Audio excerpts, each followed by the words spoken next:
Hello, everyone, and welcome to Evolve Yourself TV. I am Agni James, and today we will be doing a guided meditation, which I will be running. That's what I do here. I run guided meditations and talk philosophy. That's why I'm making the big Twitch bucks, right? How is everyone out there doing? How's life for everyone? P. Barrow, you are here. Are you enjoying life right now? Uh,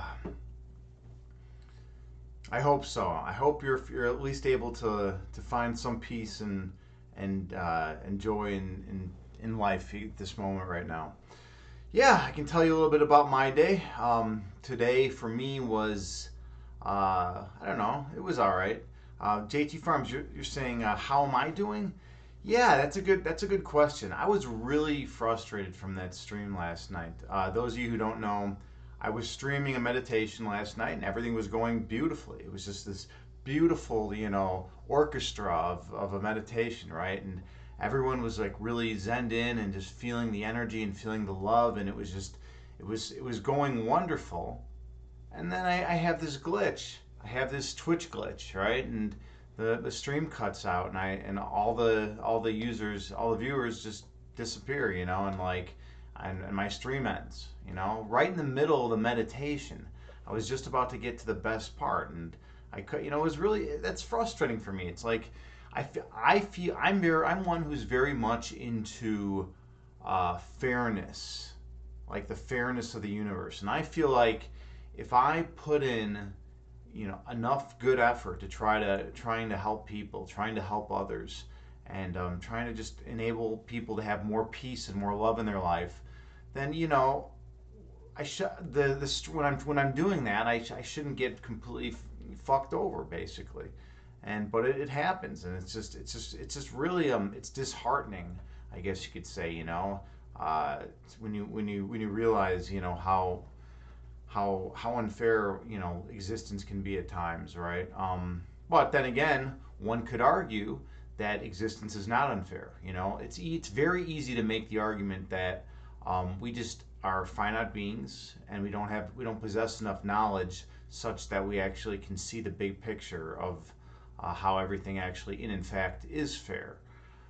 So that's an argument that people use, and yeah, I see that argument sometimes, but then at the same time, sometimes I'm just a lowly human, and I get frustrated when my stream cuts out. Let's see. P Barrow, you say yes, thanks, good. Well, I'm really glad. I'm really glad that you're finding some peace today and that you're okay. We gotta be careful, we gotta worry about our family member, right? Bonnie, we gotta.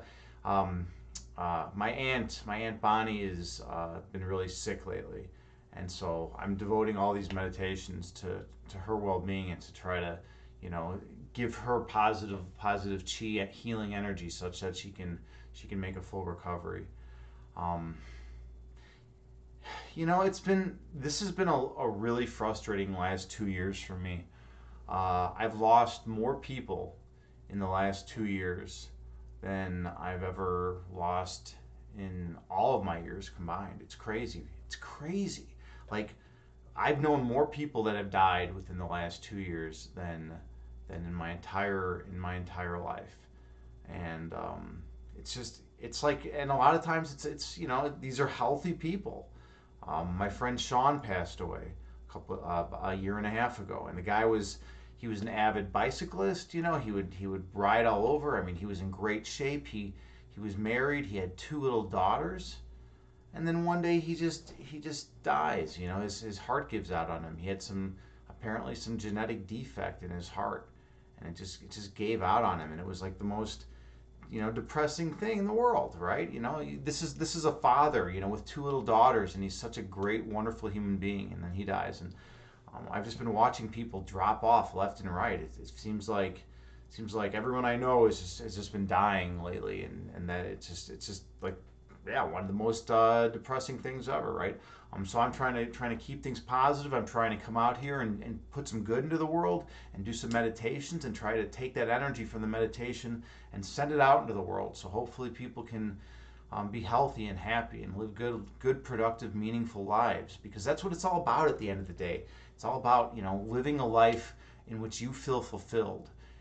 It's not about going to some 9 to 5 job that you absolutely hate and then coming home and eating a microwave dinner. I mean, that's just not what life's about. There's more to life than that. We have this deep-seated need for enlightenment, for transcending the mundaneness of this basic phenomenal world. And when I say phenomenal, I'm referring to Kant's distinction between the phenomenal and the noumenal world. The phenomenal world is the world that we perceive via sensory experience and processing of that experience. So yeah, it's just one of those things. Hey, DJ Krishuns, you're here now hosting my stream. Thank you so much, brother. It's so good to see you. Whenever you pop in, man, I always appreciate you. DJ Krishuns, otherwise known as Imbalanced Physique or John, is an awesome streamer here in the Twitch community. Let's see, did that shout out notification go out? It did not. Why did my shout out notification not go out? See, there's another frustrating thing right there. But anyway, here, I'll just do it manually. Shout out imbalanced. All right, there we go. Let's get this going out. Yeah, there we go. Okay, and let me make a little note there. I want to make sure that these shout outs are actually going out right now. Okay, so anyways, yeah. Life can be frustrating times. But anyways, with Imbalanced Physique, otherwise known as John, he's an awesome streamer here in the fitness and health community on Twitch. He is going to the NorCal meetup. I believe it's this weekend, and he has challenged Mum Furious to a push-up competition. And Mum Furious is no joke, but neither is Imbalanced. You said you did 250 push-ups, at one point. I know it was spread out, but still, you did 250 push-ups in one day. That's pretty intense, man. That's pretty intense. I've never done 250 push-ups in a day. I've never done anything close to that. When I do my push-ups, I typically I'll just do like one set of 30, and then that's it. And you're doing 250, man. That's impressive, dude. You're pretty jacked, man. That's awesome. But yeah, anyways, definitely check out his stream. Check out Imbalanced Physique stream, and yeah, I don't know. That's just kind of how it's going. But yeah, JT Farms, you say let's see. Oh yeah, but yeah, I know. Yesterday, when the stream crashed, right? It broke our meditation, right? It's like what a frustrating thing for me. I'm trying to give love and light to people. I'm trying to share that with people, and just to have my vibe interrupted by something that I can't control. John, what we're talking about right now is last night I was streaming, and you know how you stream for a while, and then you get viewers in, and everyone starts chatting, and things start going well. This is what happened last night, and then we had this. I had a good meditation going, and the stream just cut out. It just crashed. My stream just fucking crashed, dude. It fucking crashed right in the middle of like a beautiful meditation, and it was just it really, it bothered me, man. It just really bothered me, like when I'm out here trying to help people, and then I have something out of my control just happen like that. That's frustrating. It said that actually happened to you during mid workout, and again last night. Really, I wonder if this is a Twitch problem. I wonder if there's something going on with Twitch right now. Maybe so, man. But yeah, isn't it frustrating when that happens? It's like, dude, you're out there, you're doing the work, you're putting yourself out there to try to make a good stream for people, and then and to try to help people, and then all of a sudden it just crashes, and then of course, then you lose your viewers. Maybe you'll get like one or two back, but like you never know, and then it takes a while to build up viewers over the longer you stream, the more viewers you typically get, right? And the more people that you have exposure to, such that you can help them. And it's like I had everything going, the flow was great, and then it just completely crashed out on me. And really was frustrating. JT Farms, you say you're sending healing vibes my aunt's way. Thank you so much. She's a wonderful lady. This is my Aunt Bonnie. Just she's so welcoming. She's one of those people that, whenever you see her, you smile because she's just such a kind, loving, compassionate human being. And she's a big talker too. She's always willing to engage in conversation, and that's so important, right? You like every family needs someone who's like a big talker, someone who gets like the party started, right? And that's my Aunt Bonnie. She always hosts all. First of all, she's amazing. She hosts all the events that our family has at her home. She has a really nice, beautiful home, and she hosts all the events there. She's a great socialist. She's always chatting up a storm. Just a wonderful, warm, welcoming person. And now she's in the hospital, and we don't know what's going to happen. These streams are all dedicated to her lately. I've been trying to just, give her as much positive energy and healing vibes as possible. That's kind of where we're at with that. JT Farms, you were saying death is unfair, but we do what we can to keep on. Yeah, the whole notion of death, right? And like I said earlier, one could argue that it's not unfair. One could argue that it's just the most fair thing in the world, right? That we just don't have enough. That as finite beings, we don't have enough processing power, and we don't have enough data to actually see the fairness in death, right? Or if you adopt metaphysics like me, if you adopt the metaphysical assumptions that I hold, one could say that, well, this whole realm is an illusory dualistic framework, that space time, that the space time reality in which we live in is not real, that it's not real from the context of eternity, right? From eternity, from the state of totality and oneness, we just have monism. We don't have dualism. We just have that monism, and that's it. It's like you have, and once you have monism, how could there be any parts, right? You can't. And by monism, by definition, is just pure state of oneness, right?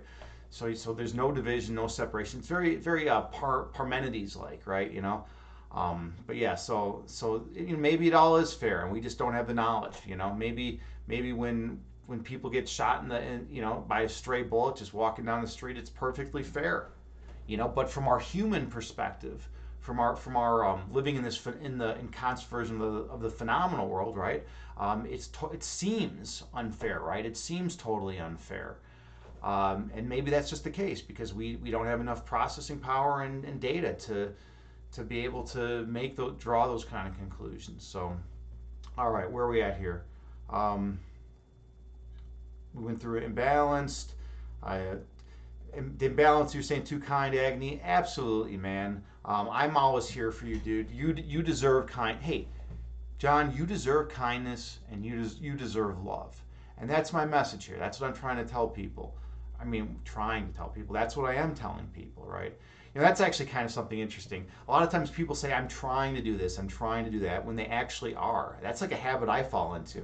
Do any of you fall into that habit? But yeah, like when that happens, it's like, no, I'm actually doing this, right? I'm actually doing this, So yeah, but yeah, you're worthy of love. You're worthy of love, and you're worthy of kindness because you're a good human being, and you're authentic, and you're real, and I believe all human beings, despite whatever they do, I think their foundational essence is the same as ours, because I believe in monism. That's my foundational assumption of reality, right? So like, because I believe in that perspective, I feel the love within me, and I see that love in others, and I wanna really explore that love and go into that, because when you see that, all the bickering between people disappears, because you realize you're the same as them. And think about that. When you come into contact with someone, if you hold that you are identical to that person, because your foundational essence is love, and their foundational essence is that same love. If you hold, and that all the other things, all the other like consciousness and all those other properties that we ascribe to human beings are simply just going to be, just going to disappear one day once the dualistic framework collapses into a state of pure monism. If you hold that view, I mean, it's how can you ever be upset with another human being, and how could you ever not want that human being to experience anything but the purest love imaginable, right? Because that's what you are, and that's what they are, and you want them to feel that perfect peace. But that requires like being able to really identify with the love within, and then see that love in others, right? All right, let's go down a little bit. JT Farms, you were saying, did I figure out the glitch? I did not figure out the glitch. I'm not. I didn't play Twitch's free DMCA streaming music at the startup screen today. So like, I'm not going to play that because it's not really that important, And like, we'll see, And then maybe one day we'll play it, and if we have another glitch, then I'll know it's that, right? So I didn't figure out the glitch. I'm going to throw out a little warning. There's like a 5% chance that during the meditation today or sometime during the stream everything cuts out, right? It's just one of the hazards of possibly streaming, and it's frustrating. But yeah, that's just how it goes. Yeah, that actually happened to you mid workout. Yeah, yeah. You're right. You're totally right, man. Imbalance, John. You are so right. It burns out when you lose the viewers, man. Because like there's a lot of Twitch streamers that are like, oh, they'll say they don't care about the viewer count, right? That's like that's what they'll say. But I mean, I really find that hard to believe. I find that bullshit. Like if I'm streaming to 0 people, that doesn't feel nearly as good as streaming to like 20 people, right? Because I mean the thing is, my whole purpose, that the whole reason I'm doing this is to try to help others, and to get people to understand more mindfulness techniques, and to be able to learn meditation, and to be able to understand more philosophy. And if I'm streaming to no one, it's like I'm not helping anyone. What am I even doing here, right? But if I'm streaming to 20 people and they're engaged and they're interested in what we're talking about, I mean, and they're getting something and they're feeling more love and peace, and I'm actually doing something. So it was total burnout, man.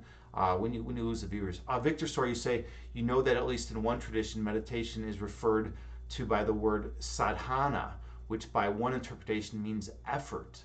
The idea is that meditation is not about what happens per se, but the internal devotion. So is that kind of like the intention, right?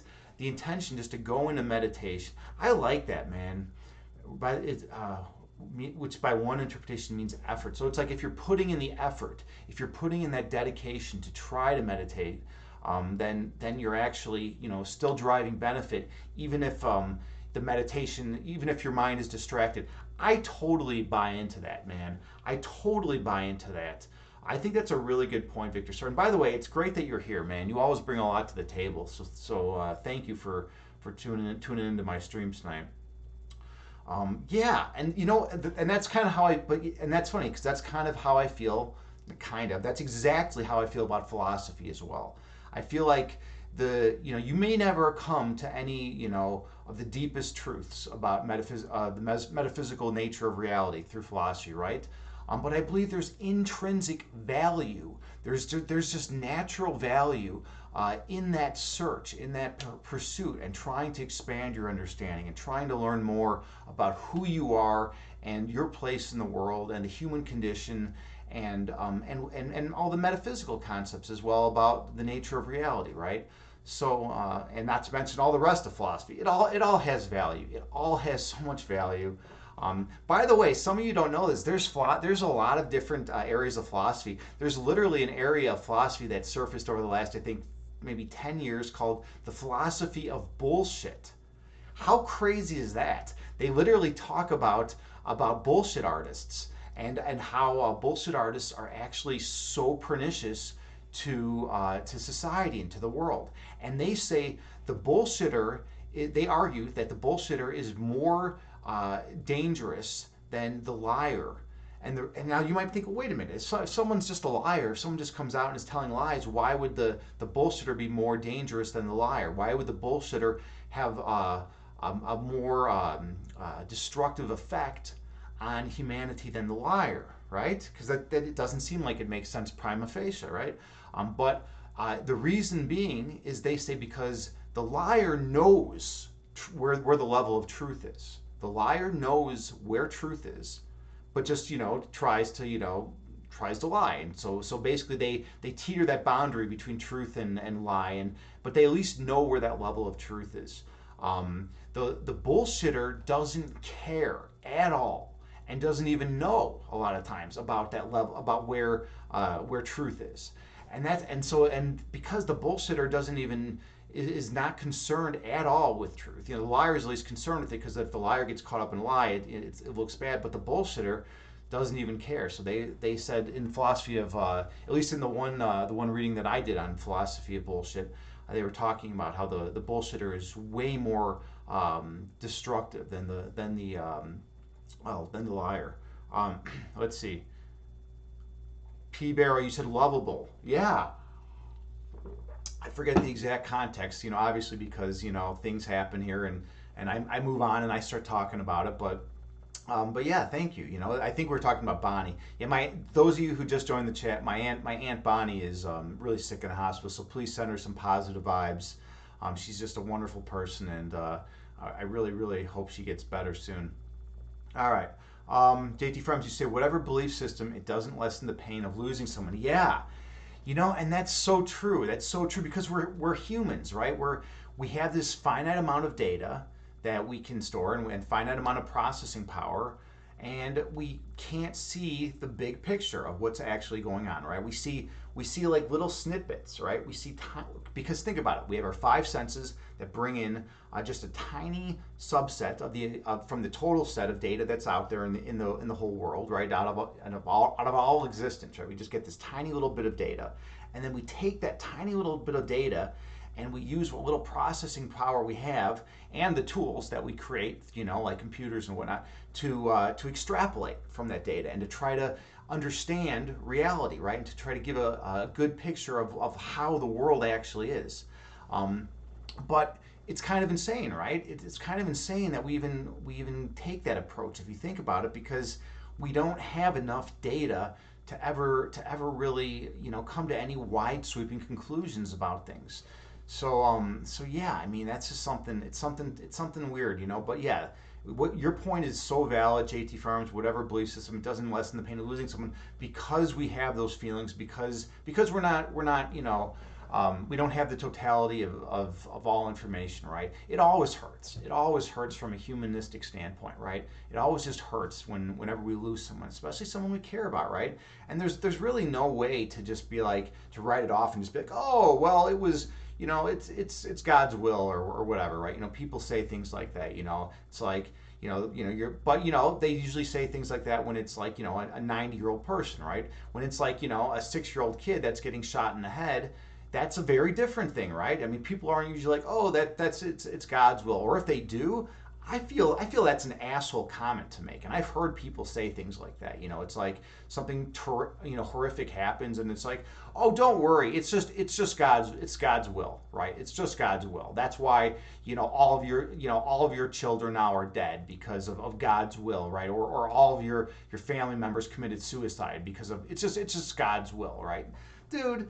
That's fucking insanity. Like whenever I feel people who use that argument are so ignorant, right? And they're so just disrespectful of the emotional state, and they're not empathetic towards one another. I mean, sometimes when things happen, it fucking sucks. When life comes through and like just really like makes your existence terrible, through events out of your control, it's just, you got to validate that, with the other person. You got to hear what they're actually saying, and give them validity. Show them that they're not like, show them that they're not alone in whatever they're experiencing. All right, let's move on. DJ Krishuns, otherwise known as John. I'm not crying, I swear. Well, man, you are worthy of love and compassion. Absolutely, my love is the same as your love, dude. We're one. We're one, and we're one being according to my metaphysical views on reality. So yeah, of course I would want you to feel love and kindness. And you have said that you rarely get kind words, and that's because you never grew up to experience like that. Dude, so it's hard to process all of that. But being overly sensitive can get you emotional and overwhelmed. Absolutely, man. You know what? If you grow up in an environment in which your feelings are not validated, that's crazy and that's stifling and that hurts us, man, at our core. Because like we might have feelings like let me give you an example from my life, when I was younger, I would like tell my mom like I'd be like, hey, you know what, I'm feeling terrible, right? I feel like garbage, I feel really unhappy, and I don't I'm not doing well, and she would you know what she would say to me? She would say, you're doing better than you think. You're doing good. You're doing better than you think. And I'm like, what? What the fuck are you talking about? I'm going through this like horrific experience, of internal chaos and pain and suffering, and you're literally going to sit there and tell me that I'm doing well, that I'm doing great. It's like what are you doing? And I'm telling you my heartfelt desires, my heartfelt like notion of where I'm at as a human being. So it's like she just doesn't get. She has zero empathy. She has zero ability to empathize with another human being. And so I've come to learn that over the years, that's what's going on. But it still hurts, right? When someone doesn't validate your emotions. Victor Story, you say one interpretation of death is that it gives life meaning. Life is sweet because life is short. Yeah, and you hear that, right? Death. Without death, there could be no life, right? Death gives life its purpose, right? Because then you have this like this clock ticking down from the beginning, right? And it's like, oh, you better make the most of your life, right? But yeah, and that is one way to think about it. Victor Story, you say my pleasure is to be here is just to be here, right? Just to be here to experience the human condition, right? With all its highs and lows, right? And a lot of people will say that, right? Their pleasure is to just be here and to be able to feel what's actually going on and to feel the vibe and the energy of life and to be in love and to feel those feelings, and just to travel, to travel throughout the world and meet all the people, that are just these seemingly disparate entities from our perceptual goggles, but are probably just all of one conscious one mind to begin with. But yeah. P Barrow, you say Bonnie. Yeah, oh, okay, I see what you're saying. Yeah, with Bonnie, totally lovable. She is a totally lovable person, and just such a kind person, right? And so yeah, hopefully she'll make a good recovery and get through this all right. All right. So, does anyone else have anything they would like to discuss, or should we move on to the meditation? It's up to you. I am simply your servant. I am the humble slave of the chat who will just, try to offer peace in whatever ways I can. And I drink a lot of water. Oh, and JT Farms was getting on me for drinking distilled water. Um, so actually, I kind of want to talk about that a little bit because people get on me and have been getting on me for the distilled water thing, right? Because they're always like, "Oh, I've heard distilled water leaches nutrients out of your system, right?" But I've always doubted that. I've always denied that is the case. And here's my reasoning, right? I consume a lot of fuel, right? Like a lot of food, right? Well, what happens with food that you consume? It gets broken down, right, in your digestive system, in your stomach, right? You have all those acids, right, and you have all those things that are breaking down the food into its constituent parts. So it's like, okay, so then you get the nutrients, in your stomach, right? So then you take a sip of distilled water, right, and it goes down in your stomach and it mixes with those nutrients, right? And it's not just going to be like it's not that like you're getting a solution. You're not getting, I mean, like a literally like in chemistry terms, right? You're getting a solution, right? You're not getting simply distilled water in your stomach. You're getting distilled water that is now mixed with like the potassium and sodium and all those other minerals and elements, right? So it's like, how the fuck is it that argument works, right? I could see if someone is not taking a lot of nutrients and is not getting a lot of nutrients through their food, right? Then maybe like the distilled water is just flushing everything out. But it's healthy to drink water and it's healthy to consume healthy food. So like, and it's all going to mix together in the stomach. So how is it possible that drinking distilled water is going to leach my body of nutrients? And that's so. And until someone can give me a good response to that, because no one I've talked with has given me a good response to that. Until someone gives me a cogent argument about why that it would not be the case that they're just mixing together and like that, like I'm just getting like a normal, amount of nutrients and things are not getting flushed through my system, I'm going to continue doing what I'm doing. Besides, I feel distilled water tastes the best. But yeah, so speak now or forever hold your peace. Is there a cogent argument about why I should not drink distilled water? That's actually valid, right? And that's actually sound for that matter. By the way, let me give you my reasoning too about distilled water. I did research a while back, and this was reported in legit scientific journals. It turns out that fluoride is not beneficial for your teeth, or and after the age of 2. So basically, when you're 2 years old, up to 2 years old, you need to consume fluoride, right? You need to consume that, and it's good for your teeth, right? But after the age of 2, it does nothing. It does absolutely nothing to benefit the quality of your teeth. So it's like, well, then you might think, well, then why is there fluoride in all the drinking water, right? Well, it turns off that steel manufacturers back in the day, when they were producing steel, and this is still the case now, when steel manufacturers produce steel in our in the world, fluoride is one of the byproducts of that. It's one of the byproducts. It's one of the things that comes off of steel production, right? So they're like, well, what are we going to do? How are we going to get rid of all this fluoride? How are we going to dispose of all this?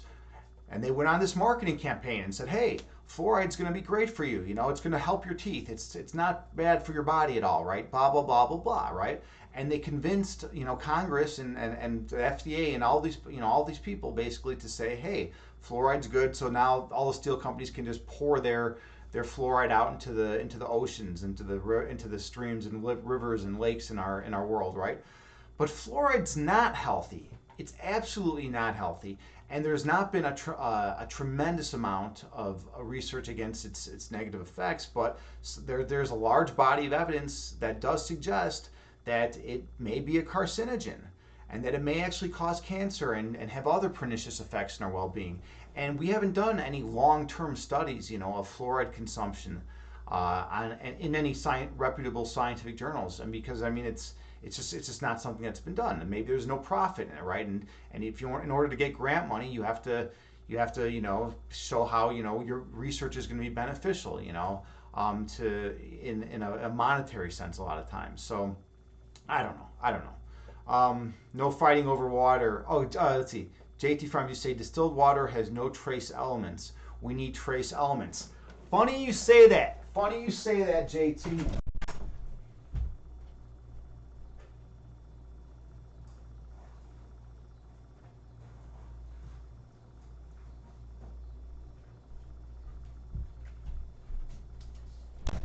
All right, here we go. Bam. Bam. We got trace minerals right here. This is literally the brand. Of, it's a powder that you can pour into waters and stuff like that. And, oh, hey, Evelyn Yoga is rating with a party of 7. Namaste. Thank you so much, Evelyn. We were just talking about nutrition and water and how important it is to hydrate and to get minerals into your body. I actually drink distilled water, which is kind of wild, but I have trace minerals, which are awesome things. Let's see, are my shout outs not going out today? My shout outs, it looks like, are not going out today, so we are going to be doing there they go. All right. Okay. But yeah, so I have trace minerals, so I am getting trace elements. But I just drink distilled water, and I feel like it just all gets, mixed together when in my stomach, right? Because it's like, when I and it's like it's fine, right? It's no big deal, So so distilled water. The knock on distilled water has always been, oh, it leaches all the minerals and nutrients from your body. But you can avoid fluoride that way, and fluoride is not a healthy thing. I was just saying that after the age of 2, there is no evidence that shows in reputable scientific journals. There is no evidence that shows that fluoride is actually beneficial for our teeth. It's crazy. It's crazy. After the age of 2, there is no evidence that supports that. So like, why are we drinking fluoride? Because it's a byproduct of the steel manufacturing process. And then they can just, they lobbied the FDA, and they convinced people, and then they were able just to get their fluoride, dumped off into the oceans and lakes in throughout the world, right? But it's an unhealthy thing. It's an unhealthy thing for us. So I drink distilled water because it doesn't have fluoride, and then it mixes in my stomach with all the trace minerals and nutrients that I get from food and the breaking down of food and whatnot. And then it's good, and then it's just I'm getting what I need, and it's not getting flushed out of my system. So that's where we were at. Okay, but as far as Evelyn Yoga goes, I want to give her a big shout out. She's an incredible yoga streamer here on Twitch in the fitness and health community, and she's such a positive person. It's like I go to her stream, and she's laughing and smiling and joking around, and she's making yoga fun, which is what it should be, right? I mean, when I do my Bikram, I'm big into Bikram yoga, which is 105 degrees, 90-minute classes, and it's brutal. I mean, and I'm a sweater to begin with. I'm like ×2. I'm like +2 on sweat glands or something like that, right? When especially in high heat, So 105 degrees, 90 minutes for me is like crazy. I sweat out like a gallon of water throughout the course of my practice. My mat is just drenched. It's literally drenched after, and I'm walking out and it's like dripping behind me. It's madness, right? Oh, look who's here. We got Terra Time here too. Terra Time, hello, the emote queen has entered. All right, so by the way, no one's going to be seeing my face for a while. You're just going to be seeing emotes on the emote wall that are popping up because the emote queen has graced us with her presence. Thank you, Terra Time. She's a wonderful streamer here in the fitness and health community on Twitch. Totally kind, loving person. I had the honor of hanging out in her stream earlier, and it was just so awesome. She was eating chocolate though. She was eating chocolate. She does have a strong craving for chocolate, and that's cool. But she's cool because she just like Evelyn actually. Terra Time. I was just saying that Evelyn Yoga makes yoga fun and interesting for people, right? She's such a positive force, and you're the same way, right? You make your workouts fun and interesting. You two actually have a lot in common in that sense, right? Because that's what we need, right? Most people when they think of working out, they're like, oh, I gotta get up, I gotta do 30, 40 push-ups, then I gotta lift and do these curls, I gotta get the curls going, and then it's like I gotta go run 5 miles or whatever, then I gotta do this and that. It's going to be such a pain. People usually aren't looking forward to their workouts, but Evelyn Yoga and Terra Time, they make it such that you look forward to your workout, and it's great. It's such a positive experience, and they're wonderful forces on Twitch, and I've mentioned this before. Twitch used to have had to have a knock against it, that it was very toxic. And that was always the knock against Twitch, right? But then the fitness and health community opened up, and it was just like a bunch of streamers that were dedicated to like trying to improve the overall well-being and lives of the people in the Twitch channel, right? And so it was such an awesome thing, right? So yeah, definitely understand that Twitch is undergoing a huge revolution in that we're making it less toxic, and we're bringing in more positivity, and definitely support Terra Time. Go check out one of her streams, check out Evelyn Yoga streams, and give them both follows, and just support the streamers, because at the end of the day we're here for you guys, and we want to try to help. We're here to help, basically. We're doing this as like it's basically volunteer work. I mean, Twitch money, right? Unless you're like getting like 50,000 viewers at a time, doing a hot tub stream, you're not making bank, right? So we're basically here, just doing volunteer work, and like even dropping a follow does so much for the streamer. And a lot of I think a lot of viewers don't realize that. But yeah, dropping a follow, just following someone, it's like, wow, what an awesome thing to do.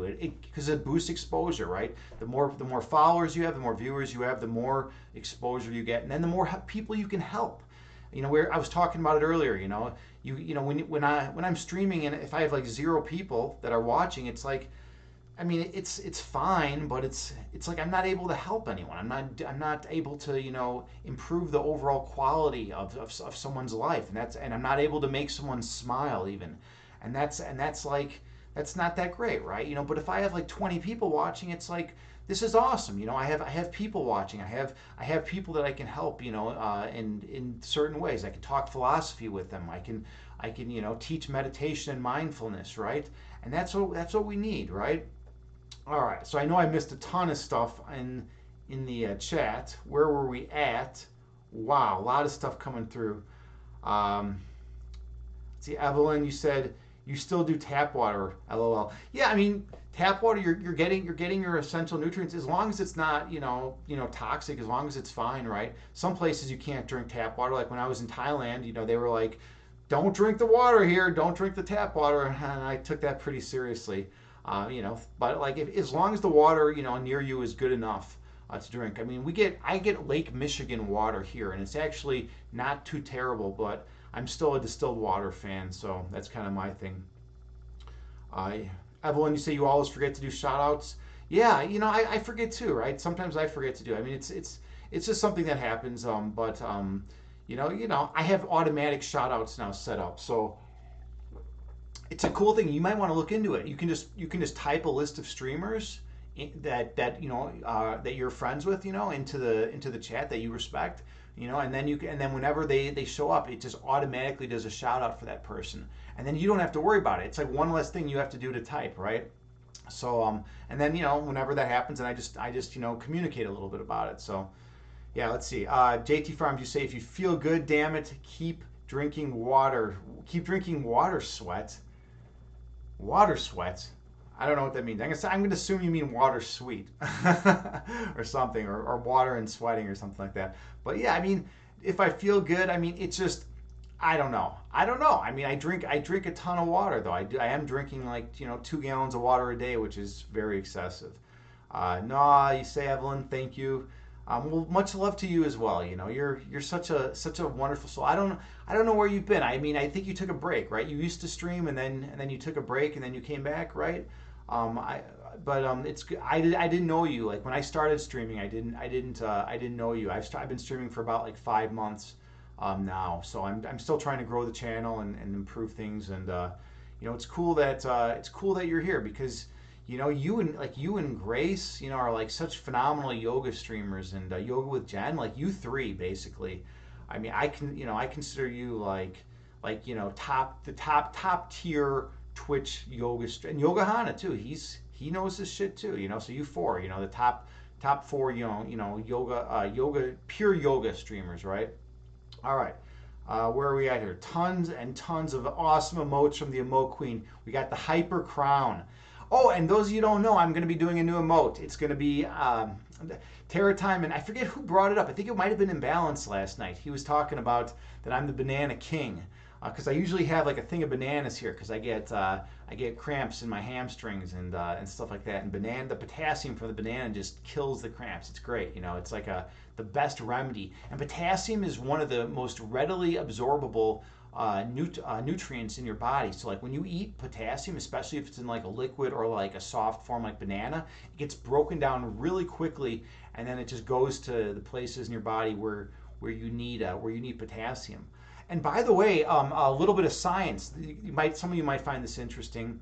I believe the reason why we get cramps is because we're low on potassium, right? And people know that, right? But then they don't know the further explanation behind that. In our bodies, in the cell membranes of our cells, we have these things called sodium potassium pumps.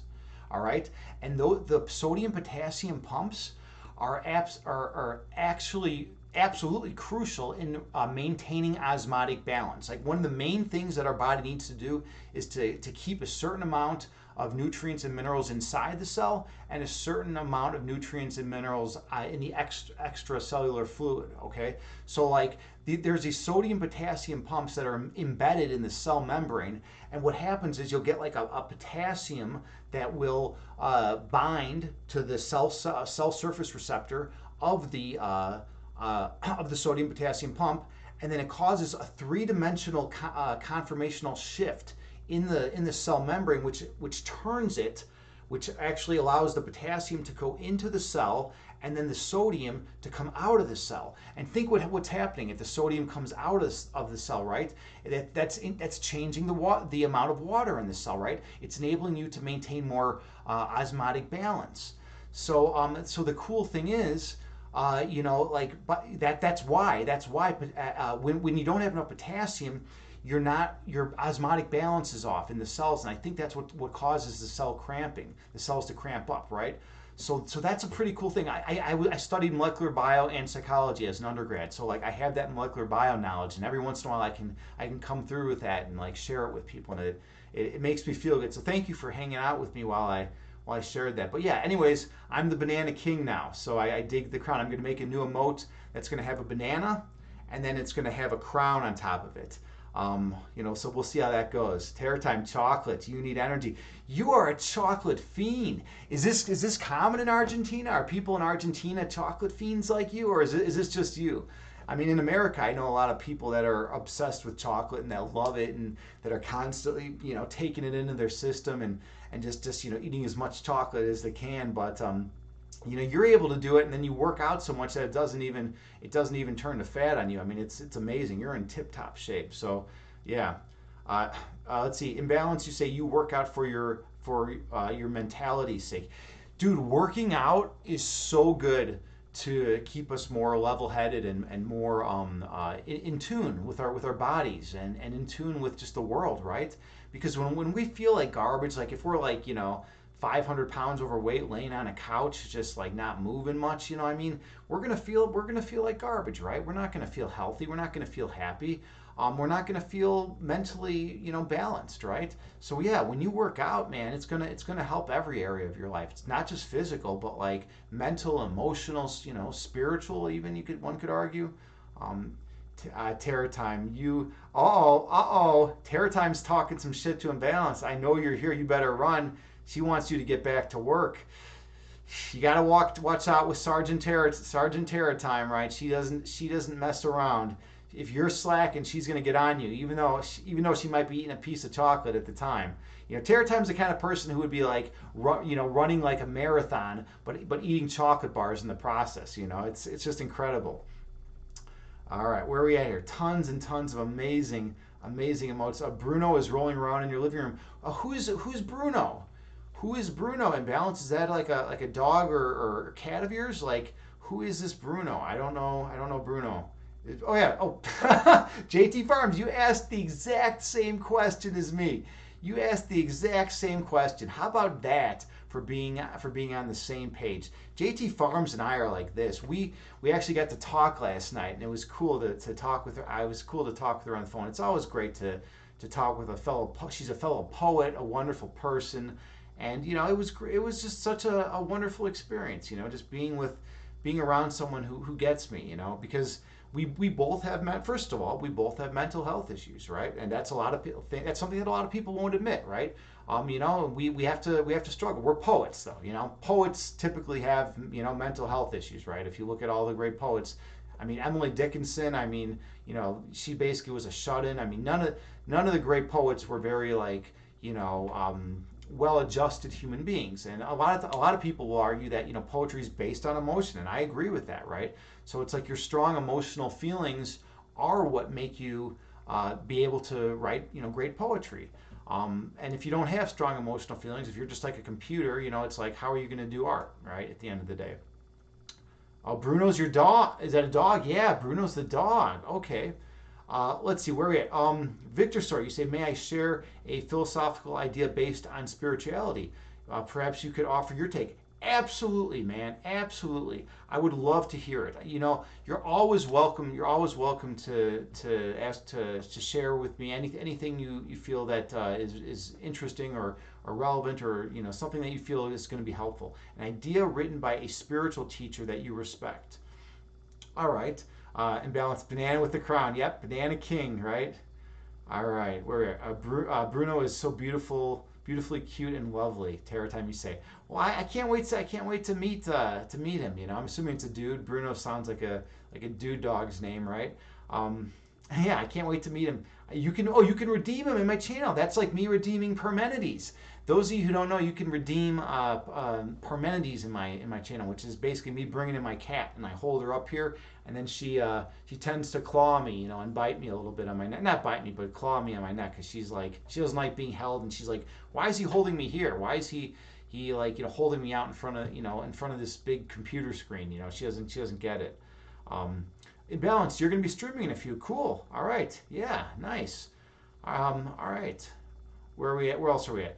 Do they often make hot chocolate in Argentina, made from the traditional powder with spices like cinnamon, nutmeg, vanilla, and cayenne? Uh, like a fondue. All right. Okay. The idea. Here we go.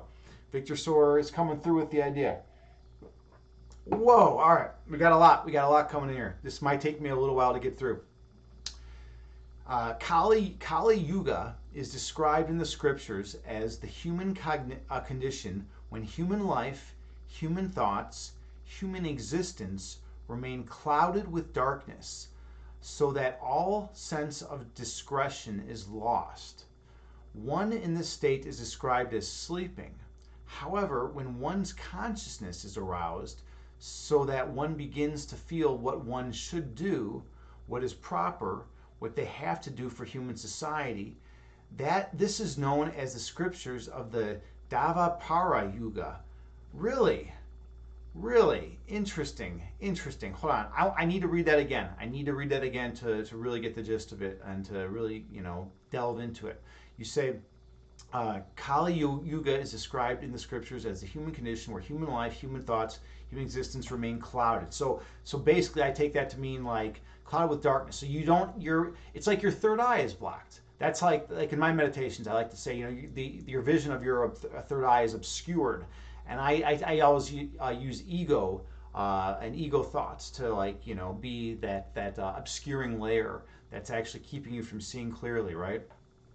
So darkness, so that all sense of discretion is lost.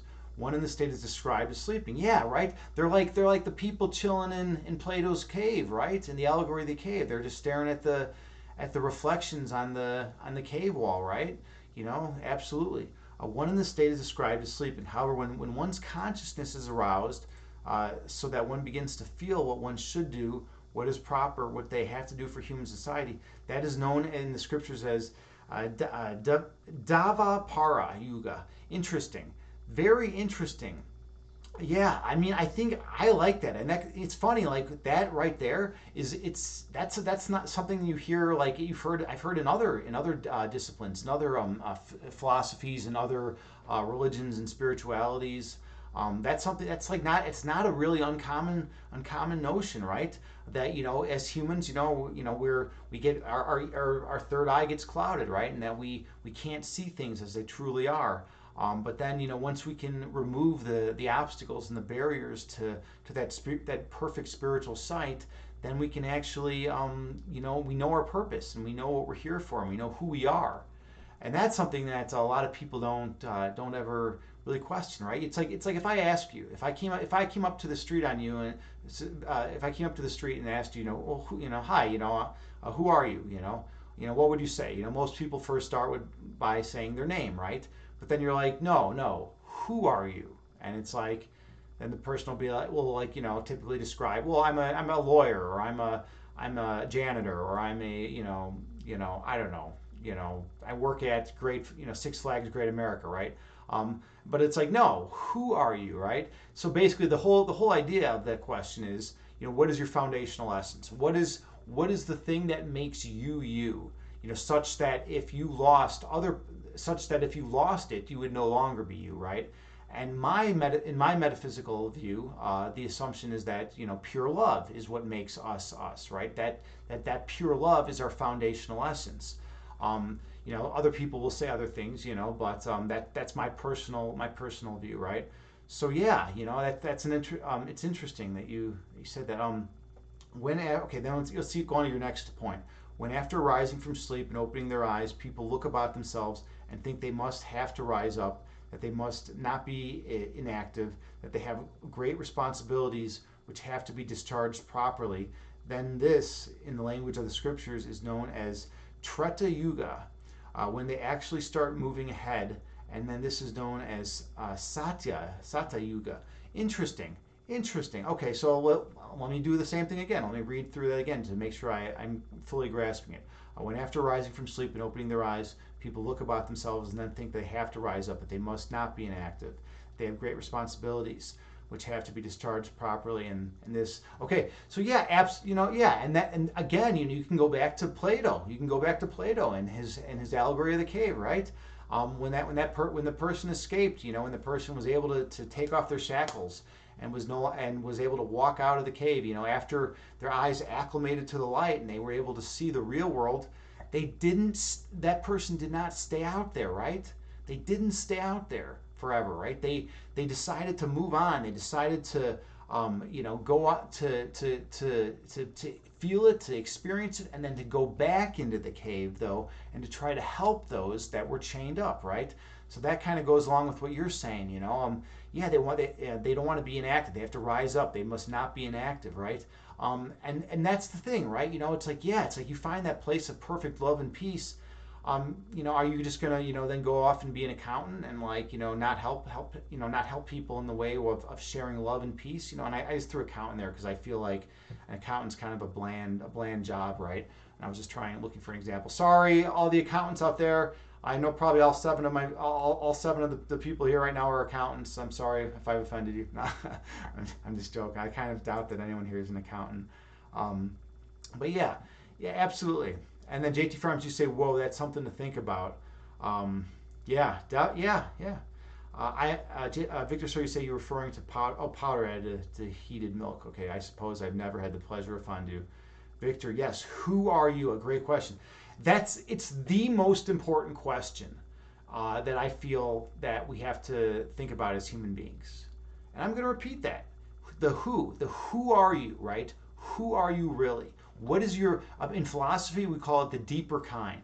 We call it the deeper kind. We'll also say that there are certain essential properties of a thing or of a person, right? Such that if they lose any of those essential properties, they are no longer considered a person, right? That those essential properties are necessary conditions that one must that must be satisfied, such that one must have them in order to be considered a human being, right, or a person, right?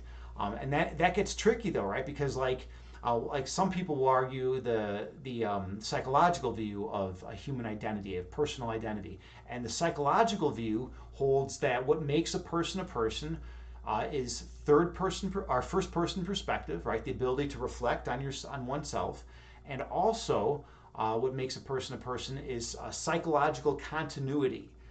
Baker, I think, was the one that brought up this point. So she said, knowing that event A happened before event B, and event B happened before event C, and event C happened before event D, that all those memories and that sequential ordering of those memories in a temporal chronological fashion is what actually makes us is what our deeper kind is, what our deeper essence is. Another view on the table is that our deeper essence is that we're just animals, that we're just basically monkeys. We're monkeys with overgrown prefrontal cortexes, right? That's another view on the table. Another view on the table is that we're the neural nihilism view, and a lot of neuroscientists actually believe in this view, and they believe that, and Buddhists as well actually hold this view. It's kind of funny, but that we don't have a self. Right? How cool is that to think about, that we don't have a self, that there is no self to begin with, right? It's kind of paradoxical, but it does work, and there are some cogent arguments for it. I actually think it's a very compelling view of what personal identity is, of what we are as human beings, of who are you, what you are. So that's another view on the table. So yeah, I mean it's interesting. It's interesting the different views. The professor that I took in philosophy of mind, Dr. Carl Gillett, he argues for the brain view, and he says our deeper kind is the brain, and that what it means to be a person is to basically have a fully functioning brain or whatnot, right?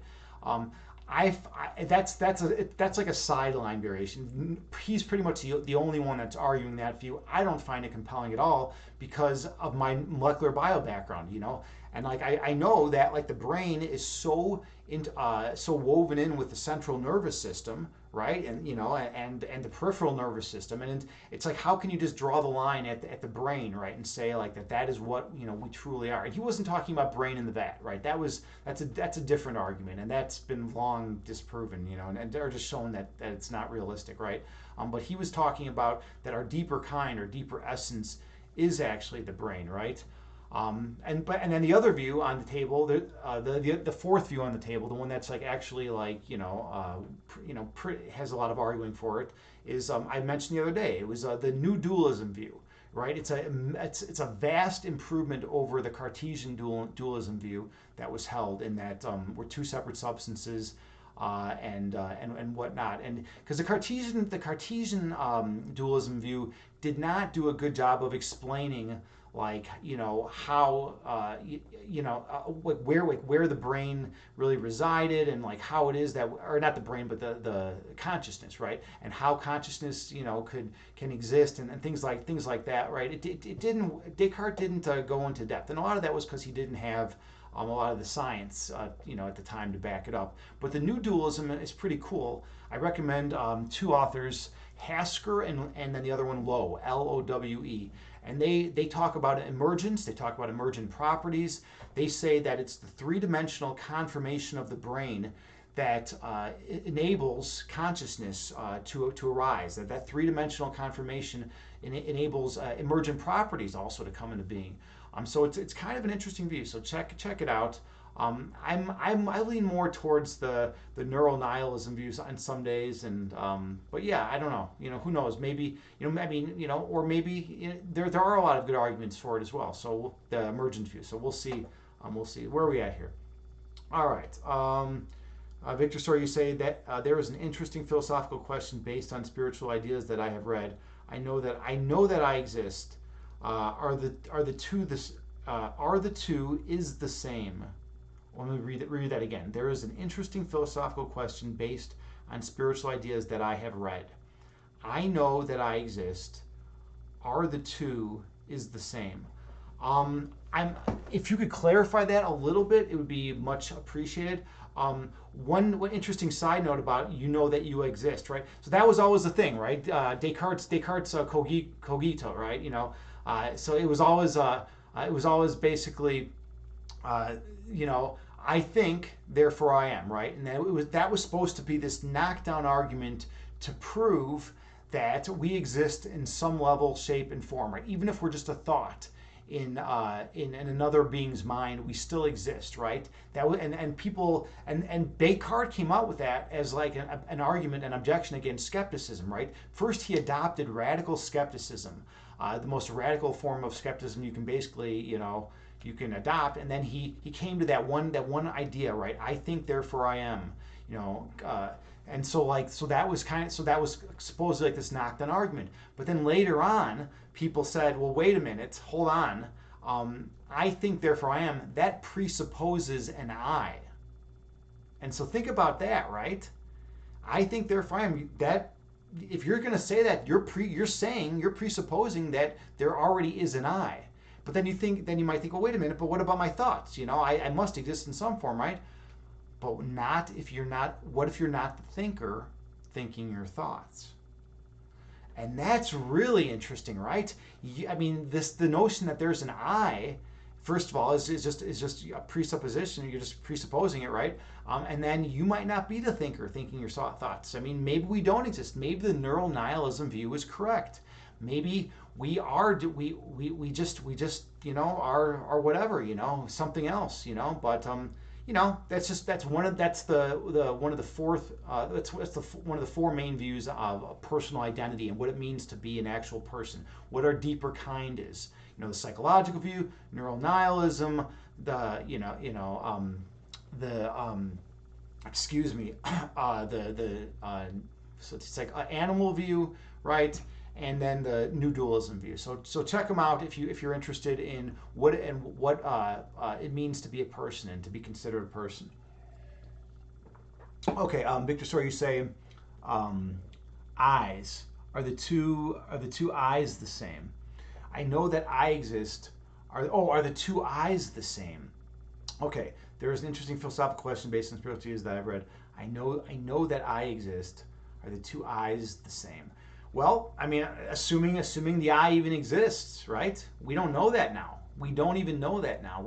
Philosophers have really done a number to us. I mean, it's kind of crazy. Descartes was trying to fight against radical skepticism, but and then this new objection came out that's pretty damn strong, in the neural nihilism camp. And Buddhists have been saying the same thing for a long time, that there is no I, right? That there is no foundational I, that we're just part of like this big big beautiful thing, this beautiful love or energy or whatever, right? But yeah, so that's kind of cool. All right. Well, I have been talking for a while. It's been over an hour, and I think we're here for some meditation, right? This is the point. This is the point of coming to my channel. Where I'm a meditation instructor. I'm a meditation guide. I want to help people, and I want to teach them something that's helped me a lot in my life. So let's jump right into the meditation. So you're gonna want. Okay, so I always come out pretty high intensity, and I'm always like real intensity, and then I slow things down.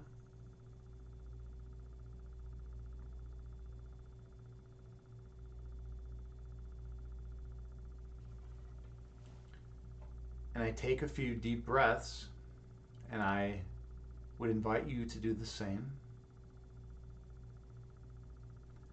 And find a nice, comfortable, seated position.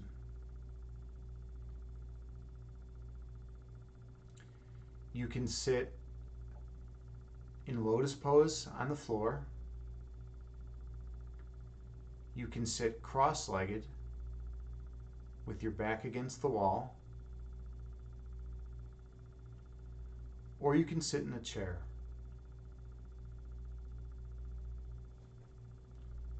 The main thing is to find a comfortable seated position that works well for you.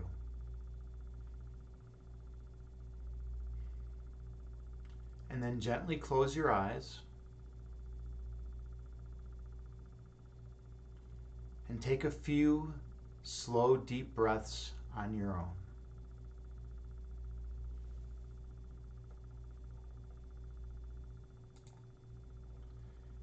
And I have a Buddhist chant that I play, and it has a chime that rings every 2 seconds.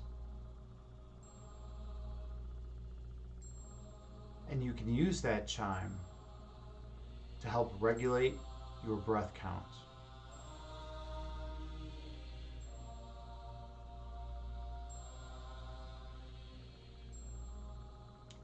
Take a few more deep inhales on your own and deep exhales. And sit with good posture and focus on your breath.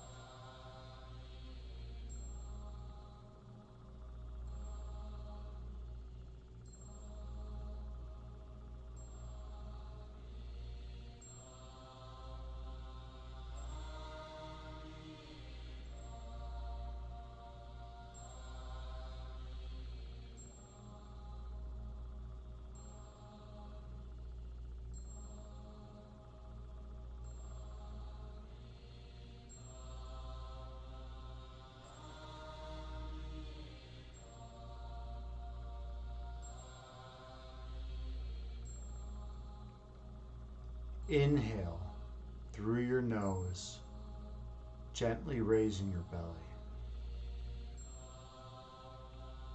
Exhale through your mouth, gently lowering your belly.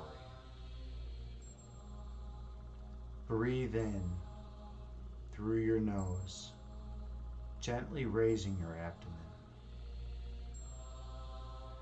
Breathe out through your mouth, gently lowering your abdomen. Throughout this meditation, stay focused on your breath count.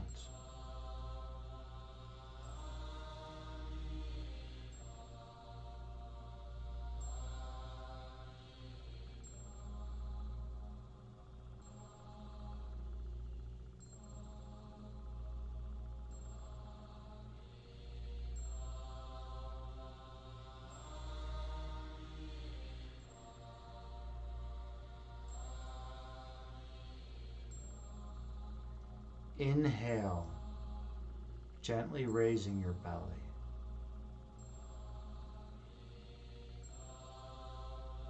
Exhale, gently lowering your belly.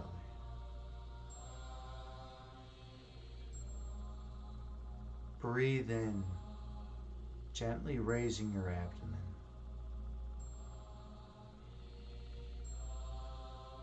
Breathe out, gently lowering your abdomen.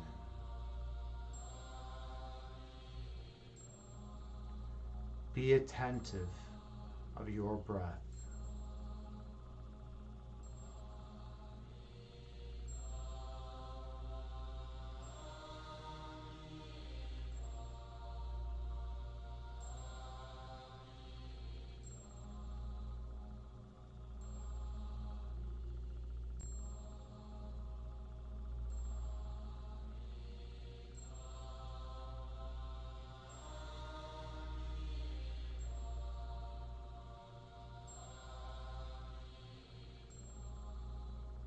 Inhale.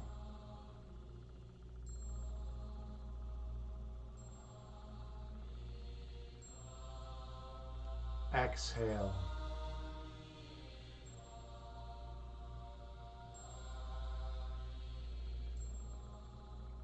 Breathe in.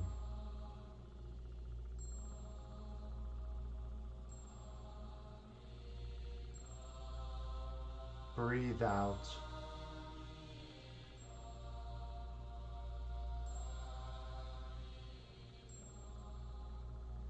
The breath calms the body, and the body calms the mind.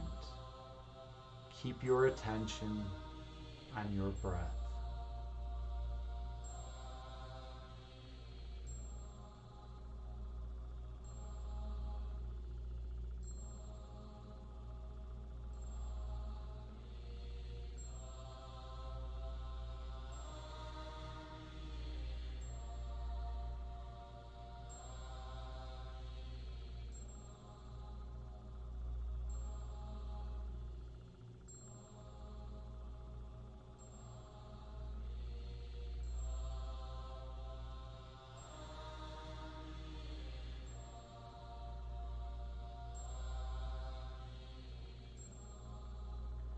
Inhale through your nose, gently raising your belly.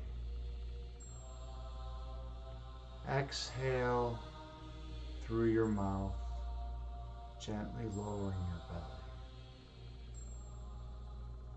Breathe in through your nose, gently raising your abdomen. Breathe out through your mouth, gently lowering your abdomen. Remain mindful of your breath.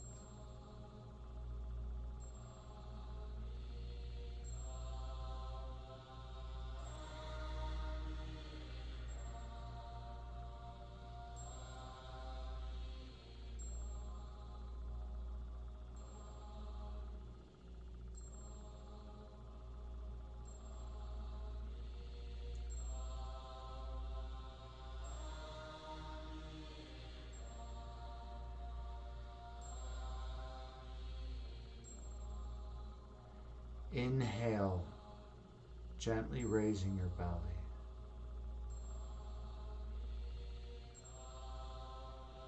Exhale, gently lowering your belly.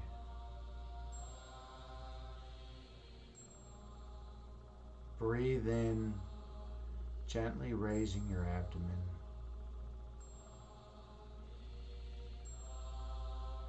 Breathe out, gently lowering your abdomen.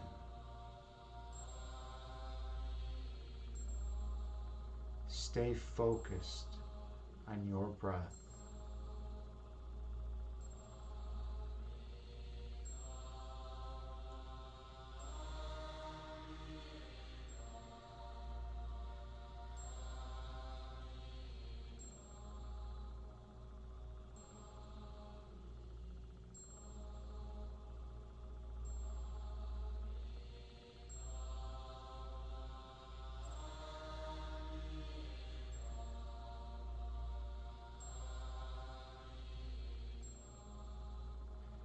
Inhale.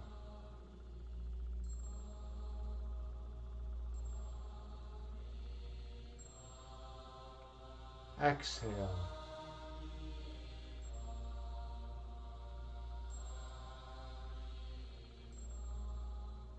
Breathe in.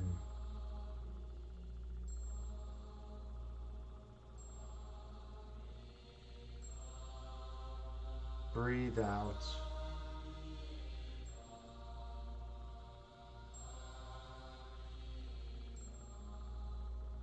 The breath calms the body, and the body calms the mind.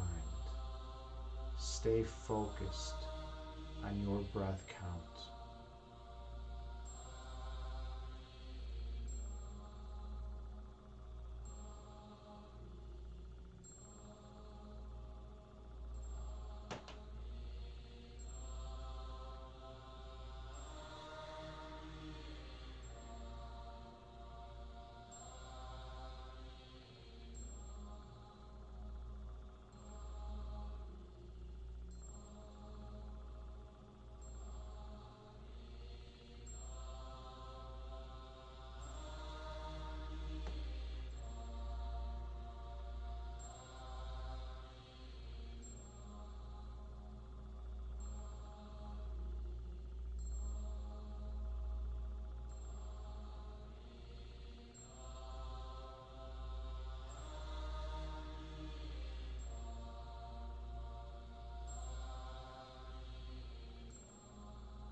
Visualize yourself sitting on a mountaintop, watching the clouds move below you.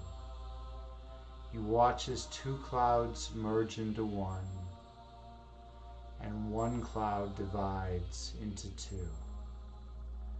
You watch as the clouds move through the sky, to and fro,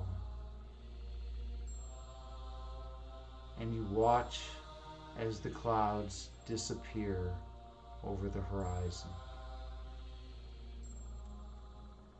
Those clouds are like your thoughts. Thoughts rise into being, exist in consciousness for a while, and then disappear from conscious awareness.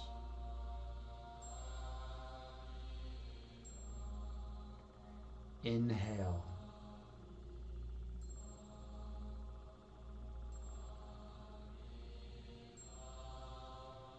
Exhale, releasing all that is of no benefit.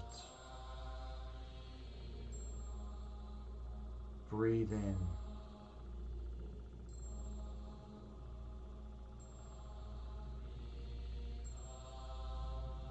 Breathe out, releasing all that does not serve you well. Your essence is love.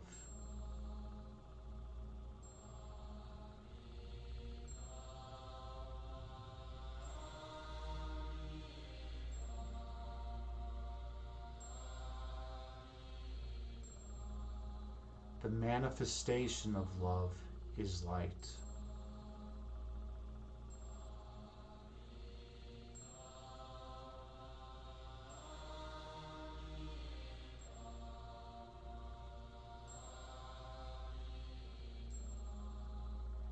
your purpose is to shine your light on others.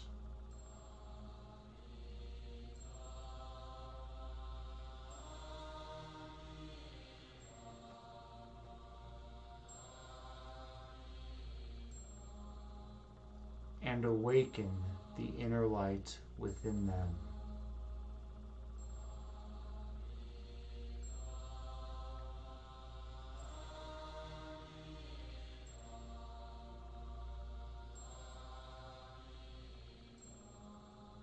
And they will shine their light on all whom they encounter.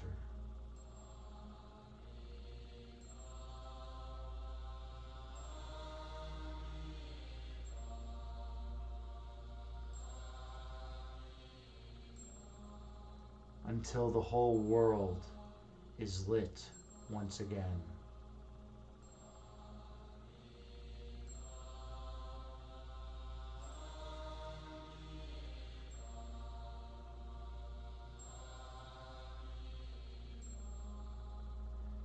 Inhale.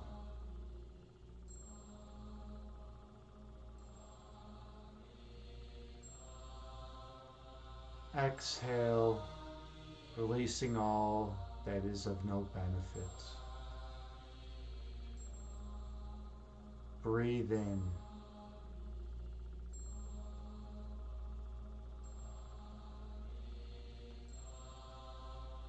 Breathe out, releasing all that obscures your third eye sight. Stay focused on your breath.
When thoughts arise in your mind, visualize them as clouds, watching as they disappear over the horizon.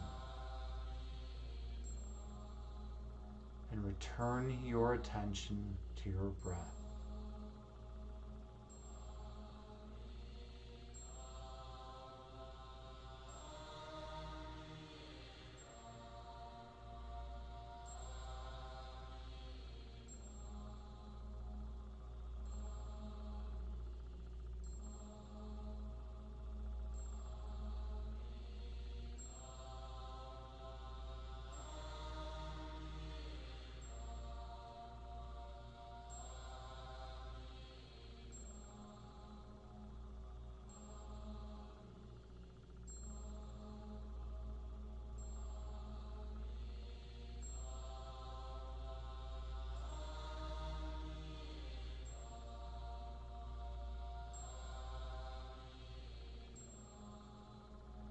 The breath calms the body, and the body calms the mind. Stay focused on your breath.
One of the goals of this meditation is to travel deep beneath the level of consciousness to the place where no thoughts remain.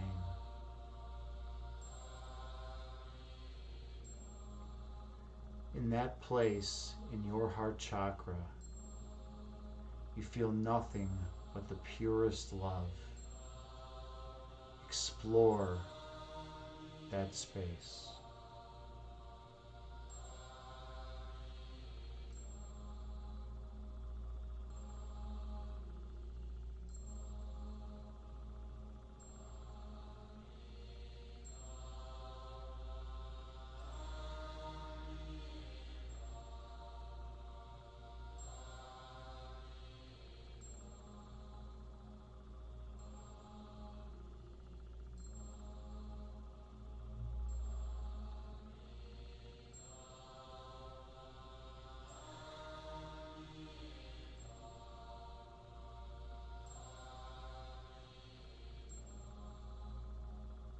What do you feel in that region at your heart chakra? Do you feel warmth from your heart? Do you feel love and light? Do you feel the pulsating vibration of that love? What properties exist at the heart chakra? Explore that space and become one with it.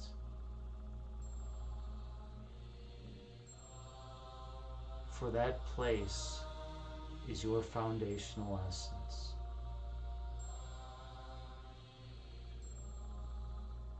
Inhale through your nose, gently raising your belly.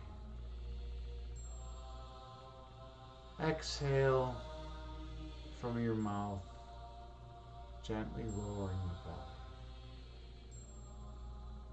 Breathe in through your nose, gently raising your abdomen.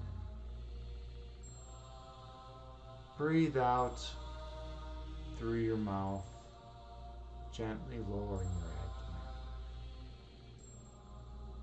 Stay mindful of your breath.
When thoughts arise in your mind, visualize them as clouds, watching as they disappear over the horizon.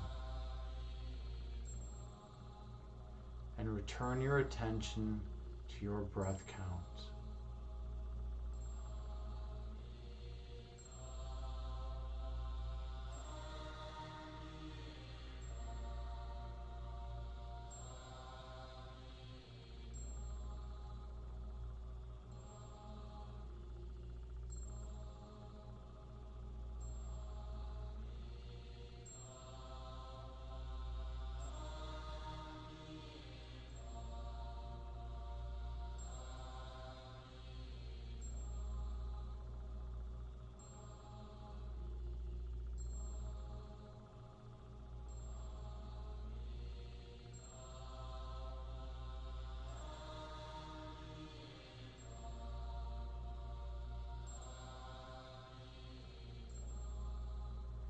Inhale.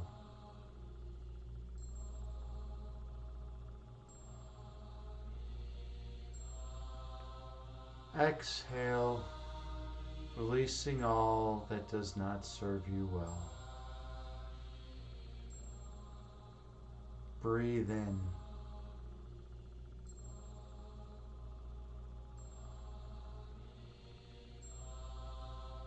Breathe out, releasing all that obscures your third eye vision. Be mindful of your breath.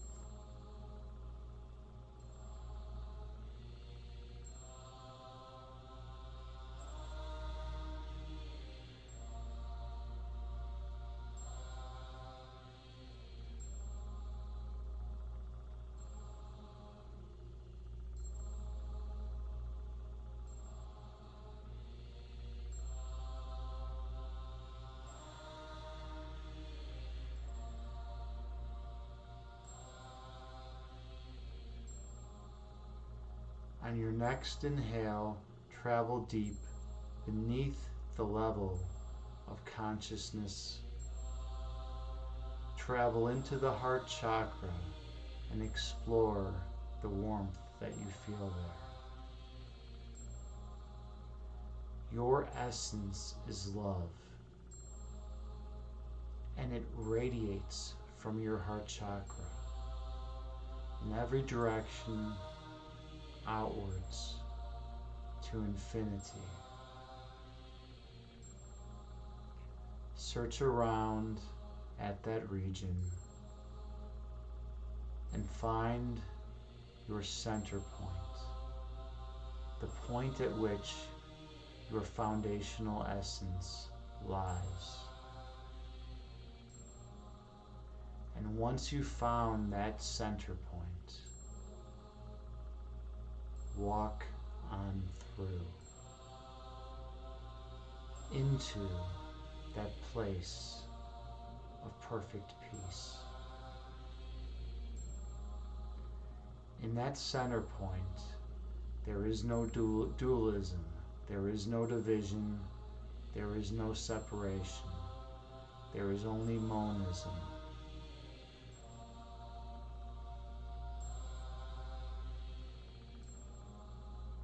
In that center point, you come to remember who you truly are.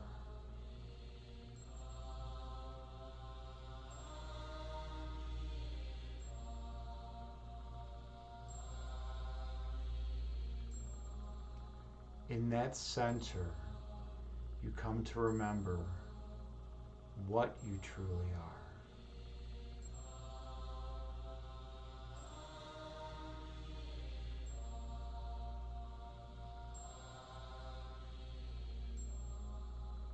In that center, you come to remember what your purpose is.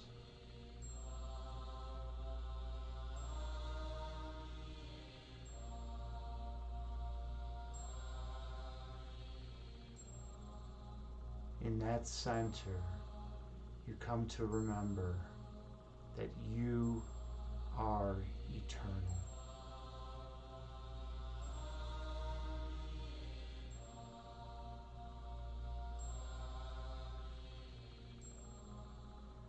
In that center, you come to remember your immutability.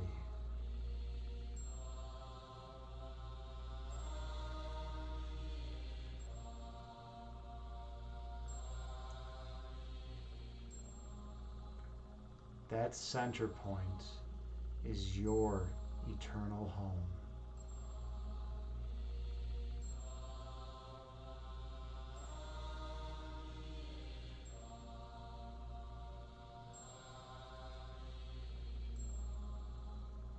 That center point is the source of all creation.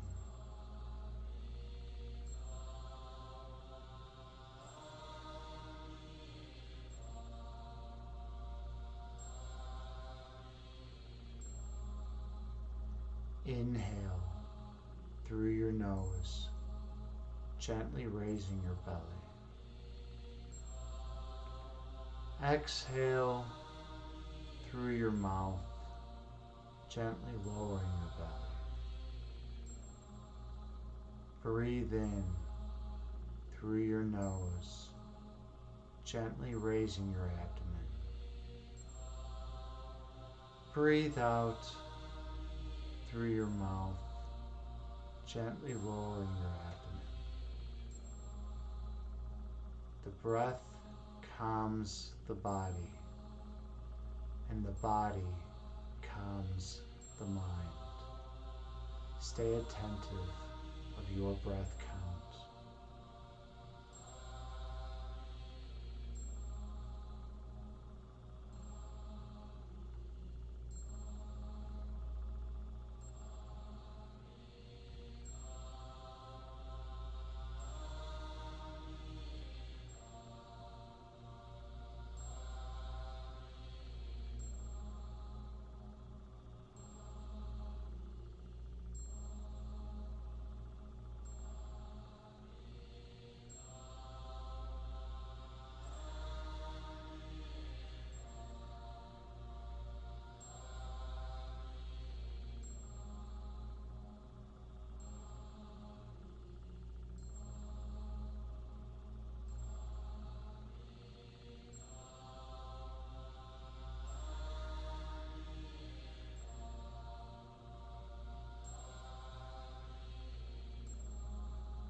You are divine.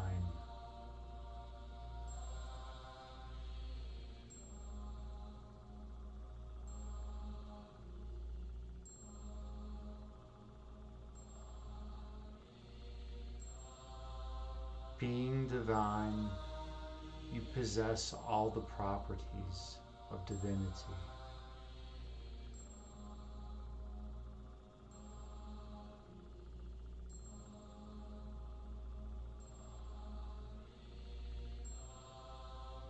Your eternal nature is immutable.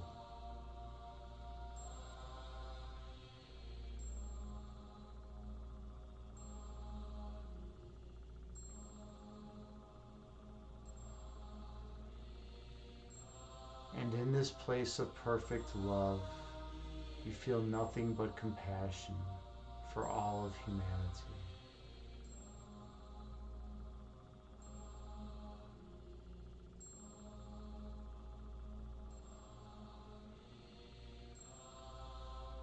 Your foundational essence is love.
Gently open your eyes and return to the present moment,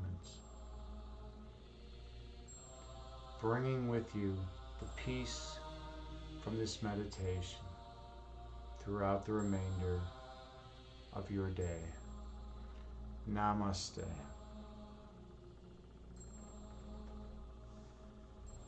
Thank you all so much for being here with me and sharing this sacred space. I am truly honored to be your meditation guide tonight and to be here with you. You came here today and you did the work. You meditated. And that's going to have more benefit for you than 99.9% of all things you can do in your life. So thank you for being here to improve yourself, to evolve yourself.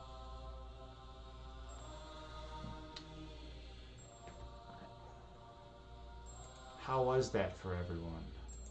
How was that experience? I hope everyone had a really wonderful, beautiful experience. I hope everyone had a wonderful meditation. I feel more peaceful than I did prior to the meditation. And yeah, right now I'm feeling pretty good. I hope everyone's feeling good as well. How was that? Any feedback? JT Farms, you enjoyed it. Wonderful. Thank you. I'm glad. I always appreciate feedback. I want to make these meditations as good as possible. And by the way, if anyone has any insights or advice or feedback about how I can improve my meditations, let me know, because I want to make these the best meditations on Twitch. I want to make these the best meditations I possibly can. So any feedback is always appreciated.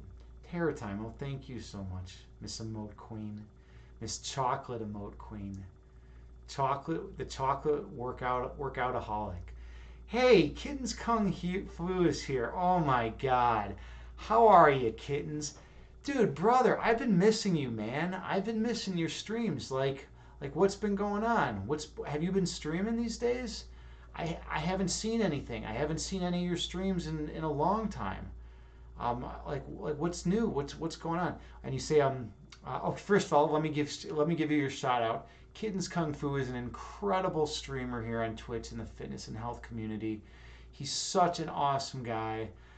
He is an expert in martial arts, and he knows Qigong like no one else. His mastery of it is incredible. He knows all the internal energy arts, and he's so good at focusing his energy and being able to summon energy and strength. And he's just such a wonderful, kind human being. And he's from Chicago, like me. We're both Chicago folk. We live in Chicago, South Side Polish neighborhood, and we don't mess around. We get our beef over there with our brothers. We get our food. We get our Chicago style hot dog. If you put ketchup on that hot dog, there's gonna be a problem, a major problem. Yeah. So we're Chicago brothers. We're Chi-Town brothers. So it's great. It's great to have him here. What's up for a Polish sausage from Maxwell Street or an Italian beef sandwich from Al's? From Al's. I've actually, as sad as it sounds, I have never had an Italian beef sandwich from Al's before. I'm going to have to do it. I'm definitely going to have to do it at some point. But yeah, at this point, I've never actually had one.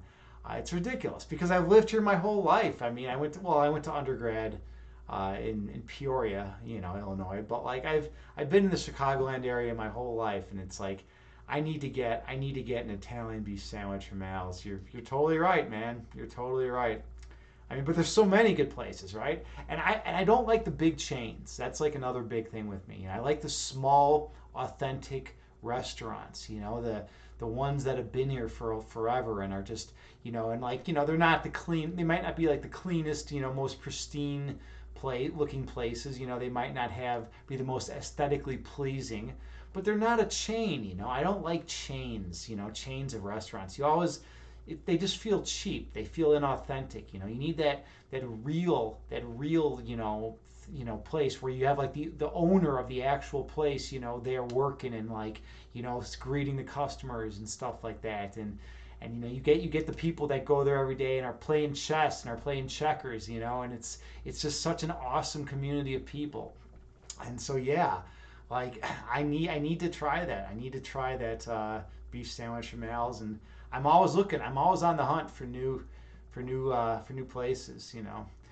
Kittens, you say you haven't streamed in a few weeks. Oh, you've been very, very busy at the new gym. Well, congrats, by the way, about the new gym. That sounds awesome.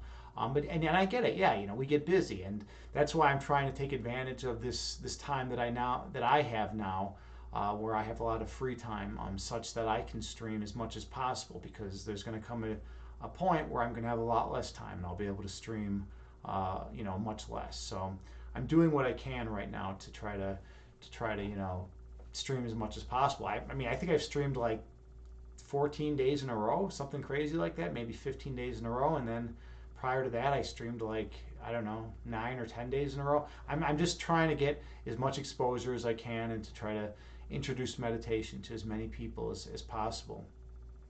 Yeah, the mom and pop shops are the greatest. You're totally right. You're totally right. It's so true. It is so true. Especially the Greek-owned places. Oh, the Greek-owned places are incredible. And this is actually so funny that you mentioned this today, because I literally went to a Greek restaurant for lunch with my father today. It was wild. Unfortunately, he wanted to go to one of the big chains. I don't know fucking why, but he wanted to go to one of the big chains, and he's my dad, so I was like, yeah, okay, we can go there.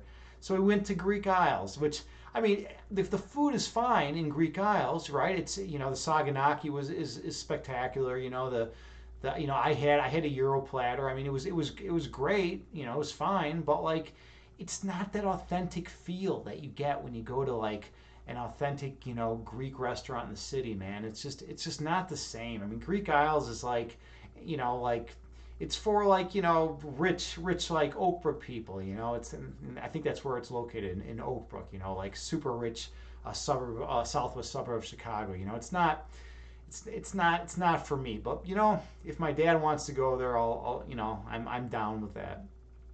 And JT Friends, you're like, yep, yeah, right. It is. The Greek-owned places they truly are amazing. There's something special. So, yeah, I hope everyone had a good meditation. Is there anything else that anyone would like to discuss? We've been streaming 1 hour 48 minutes, which is I'm pretty satisfied with that. That's a pretty good chunk of time, and we had a long meditation, so that was good. Yeah, so what's us? Speak now or forever hold your peace. You used to have a 5-second delays in chat. Now it's like 10 seconds. So take so long from the moment we type something in chat till it shows up on your side. Huh.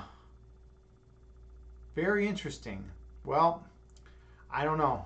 I don't know anything about that. All I know is that right now I'm feeling more peaceful, and I don't even want to think about tech issues right now. But I do appreciate your feedback. So it went from a 5-second delay in chat to like 10 seconds. That's interesting. Because on my phone, it's so funny if I go to my phone and I go to the stream on my phone and I type something in, it comes up instantaneously. Oh, but you mean the time that like before I say something, and the time that it comes up on chat. Yeah, I don't know. Who knows what's going on Twitch? Kittens, you say the best are the places named after the owner, like George's on the north side, which has one of the best Euro sandwiches you've ever had, and they are very generous with the meat and fries. The tzatziki sauce is homemade. Yeah, I love homemade tzatziki sauce. I mean, if it's good, obviously, but and that's another big thing, right? To be generous with the meat and the fries, right? I mean, you go to these chains, and a lot of times it's just like the portions are just ridiculous. You go to these authentic places, man, and they'll hook you up. It's because I mean, you're a big dude too, Kittens, man. You need a lot of fuel. You work out a lot just like me, man, and we need to eat, a lot of food to have the energy to do what we do, right? And when you go to some place and it's like you order an entree and you're not even full. I mean, that's something pretty crazy, right? We don't want that. We want to actually feel that that energy and to be able to break it down and have all the nutrients we need for the day. Hey, Adam Yogi is here. What is up, brother? So good to see you, man. So good to see you. Unfortunately, we're winding things down for tonight. We already did the meditation and the chat before, but it's always great to see you, Adam. You know, you're such a wonderful, positive person to have here in chat, and you always have such good insights. So I'm grateful that you were able to make it today. I really am. You know, it's just always a pleasure. You know, I'm trying to build a community here on Twitch, and I consider you part of the community. I mean, everyone here today is part of the community. You know, there's such great people, Kittens and JT Farms, Terra Time. I mean, Evelyn Yoga. That was so nice of you again for the raid earlier. I mean, we have such a good group of people, and you know, I just want to spread that love, and it's funny. It's like, you know, a lot of people are think like, oh, it's not cool for like some big dude to be out there talking about love. Big dudes should be like talking about like, you know, beating people up and like getting drunk and stuff like that. And I'm trying to like break that stereotype. I fucking hate stereotypes. If there's one thing I can't stand in my life, it's fucking stereotypes. You know, I'm a metalhead and I preach fucking love, and I don't care. You know, I'll preach it to anyone. You know, and that's just how it is, you know. And there shouldn't be these stereotypes where just because you're into bands called Septic Flesh and Arcturus and and Gorguts and things like that you're like not into the holistic scene and into spreading love and kindness, you know. Just like I was saying the other day, you know, the Hell's Angels, you know, have their Toys for Tots charity that they do, and they give out toys to little kids that don't have money for toys, you know, on Christmas. And it's like, what an awesome thing for these people to do, you know. What an amazing thing for these people to do. And you know, you never know, just because someone's wearing, you know, has tattoos all over their face and has spikes, you know, in their arms and whatnot, like, doesn't mean they're not the most kind, caring, loving person you're gonna find. So don't judge others based on anything, you know. I mean, people judge others all the time, and it's just maddening to me. It's maddening to me, you know, because I've lived my life. You know, I used to be the metalhead. I had the long hair. You know, I had the metal stickers all over my car. And guess who was getting pulled over, you know, every other day? Me. And why? For the most bullshit reasons, you know. Cops would just pull me over for no reason. This was before they had to wear the cameras, right? And before cameras were ubiquitous. Cops would pull me over all the damn time, and they would harass me, you know, and they would search my car without any cause, you know. I once had a cop say I had snow on my license plate, and that was his reasoning. And then I go back there, and there's absolutely nothing on my license plate, obviously, you know. I once had a cop, say, oh well, you kind of swerved in the lane a little bit back there, and it was such a fucking joke, you know. It's like the cop just saw me driving around late at night, and I had long hair, and I was wearing a leather jacket, and he fucking just wanted to harass me, you know. And that's how cops used to be. That's why I'm pretty happy, you know, that there's that the cameras are out there now. We can hold people more accountable to their actions. Victor Sor, you say, JT Farms, you say, Victor Sor, you say the big dumb dude stereotype really annoys me. Yeah, right? Absolutely. It's like, so I know some of the smartest people I know are like big dudes, you know, and they're like brilliant. I mean, one of my professors at grad school, his name is Jeff Pinn, Dr. Jeff Pinn. He was a Yale professor, you know. He got his PhD from Yale and came and was teaching at my school, and he's gigantic. The dude is like, you know, 6'5", 6'7", and just like this big dude, and like he's, you know, brilliant. He's absolutely brilliant, and he's into meditation, and he's so deep and spreads love and kindness and is so compassionate. So it's like, yeah, I mean, the big dumb dude stereotype fucking sucks, man. Absolutely, I hate that. Let's see. JT Farms, you're saying to Kittens, one day Kit Kat will come to Chicago to share a euro with Mia. That would be, yeah, you got to come to Chicago. You got to come to Chicago with your Kit Kat. And then the cats can and Parmenides too. Parmenides likes euros, right? Parmenides likes euros. Why not, right? Victor Story, you say, why, according to some people, can't big people be smart or deep, according to stereotypes? An interesting question to consider to explore our social psyches. I know, right? When people think of big dudes, they always think of these like dumb, like hulking guys, who just want to like smash people in the head or whatever. And it's like that's just not the case. And there's no scientific evidence to support that like smaller people are smarter. I mean, where the fuck did that come from? Adam Yogi, you say you got straight A's, but when we were bad kids, but when we were the bad kids because we wore metal shirts every day in high school, some teachers called us the black shirt crew. They liked searching our lockers. Yeah, right? It's so fucking nuts, man. All these stereotypes, just because you're wearing your metal shirts. I mean, I used to wear metal shirts every single day too, man. That was my thing. Not just metal, like also Nine Inch Nails. That was like a big, and it still is a big band in my life. It's Trent Reznor is one of my favorite musicians, and and Tool was like a huge band, and I know they're technically under the genre of metal, but they're not metal. They're not like the crazy metal, but they're like they actually kind of helped me start some of my spiritual journey like a little bit with some of Maynard's insights and whatnot, and I learned a lot from that band. Nowadays I feel like whenever the last album they came out with was pretty damn similar to the previous one, so like I feel like they're not really evolving much more nowadays, but they're still awesome. I went and saw them last time they were in Chicago. All right, Mia will treat Kit Kat to multiple meals and will cook for her. Nice. Steak salmon, please. That's a meal like that's what Kit Kat likes, huh? Steak salmon. Yeah, steak salmon. My cat likes steak salmon too. It will be a kitty outing. Yes, the philosopher cat too. Parmenides will be in there. I want to bring my philosopher cat into meet some other cats, and we'll see how it goes. I mean, she has had no exposure to another cat since I adopted her from the Humane Society. So like I don't know. I have no idea how she would react. Like she could be totally friendly. She could be totally like crazy and psycho. Who knows what she'd be like. But it's good to get her that kind of exposure, that kind of experience. She needs that kind of excitement in her life because typically she doesn't get it. Typically it's just her like trying to get attention from me like all the time, and I can't give her attention all the time. Victor, so you say you really liked NIN and Tool too. This led me eventually to Opeth. Victor, sorry, you're into Opeth, man. Fuck yeah, that's. I think you might have even mentioned that. And Adam Yogi, you say, ooh, Opeth.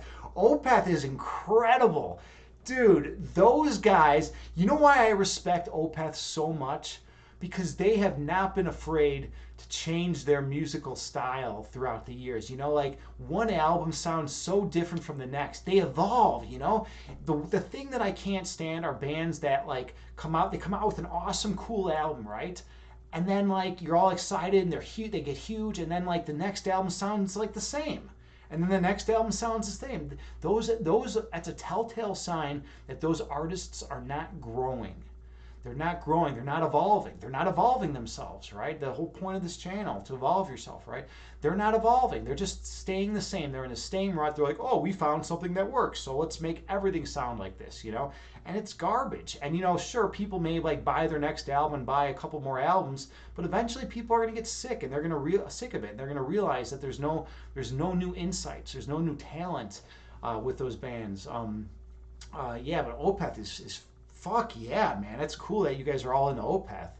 Dude, it's so funny. I'm sitting here teaching meditation and philosophy, and I'm getting a bunch of metalheads like in my chat. Like, like what an awesome example right there of like the ridiculous stereotype against metalheads, that metalheads, are all just stupid, big dumb idiots who want to punch each other, and like troglodyte style in the head, It's like it's so funny, it's and then metalheads turn out to be like the nicest people on the planet, They're a lot less. I'll tell you what, they're a lot less judgmental. I have found a lot less judgmental people in metalhead.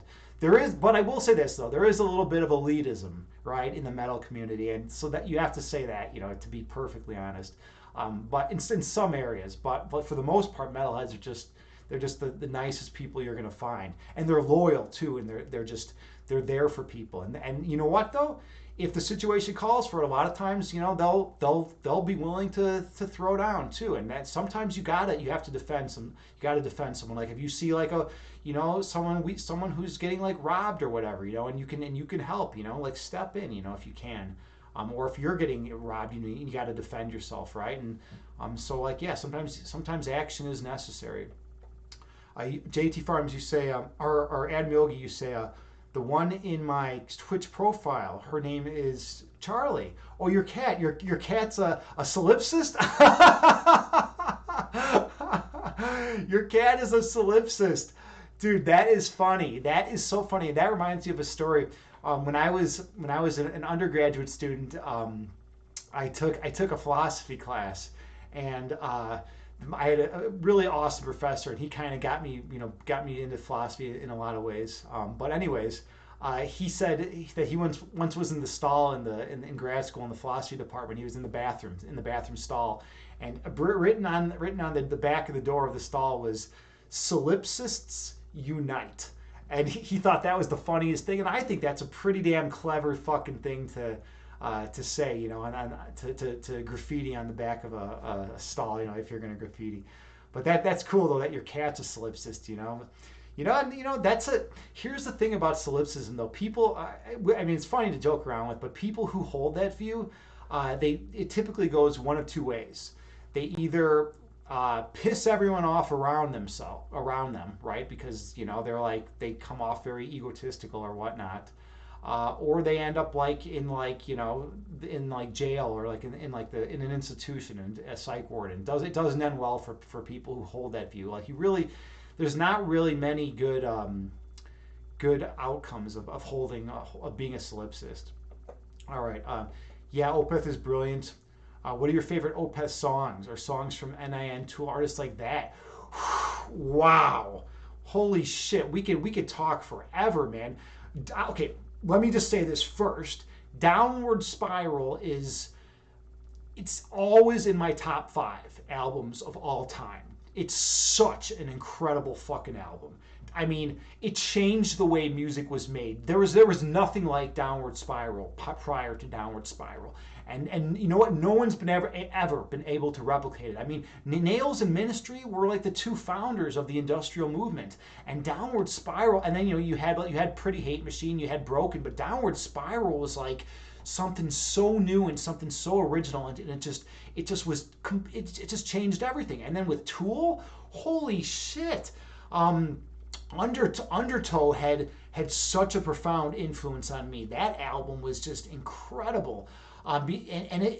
People like look at the names of the songs like, Prison Sex and Sober, and then they get these like weird notions in their head that they're not deep, that Tool is not deep, but Tool is one of the most deep bands out there. They're incredibly deep, so like, yeah, that's what I dig from them. And then Opeth, I think it was what was it, a Blackwater Park or something like that. I forget. I always forget the names of the albums. I think it was like something like Blackwater Park or something like that.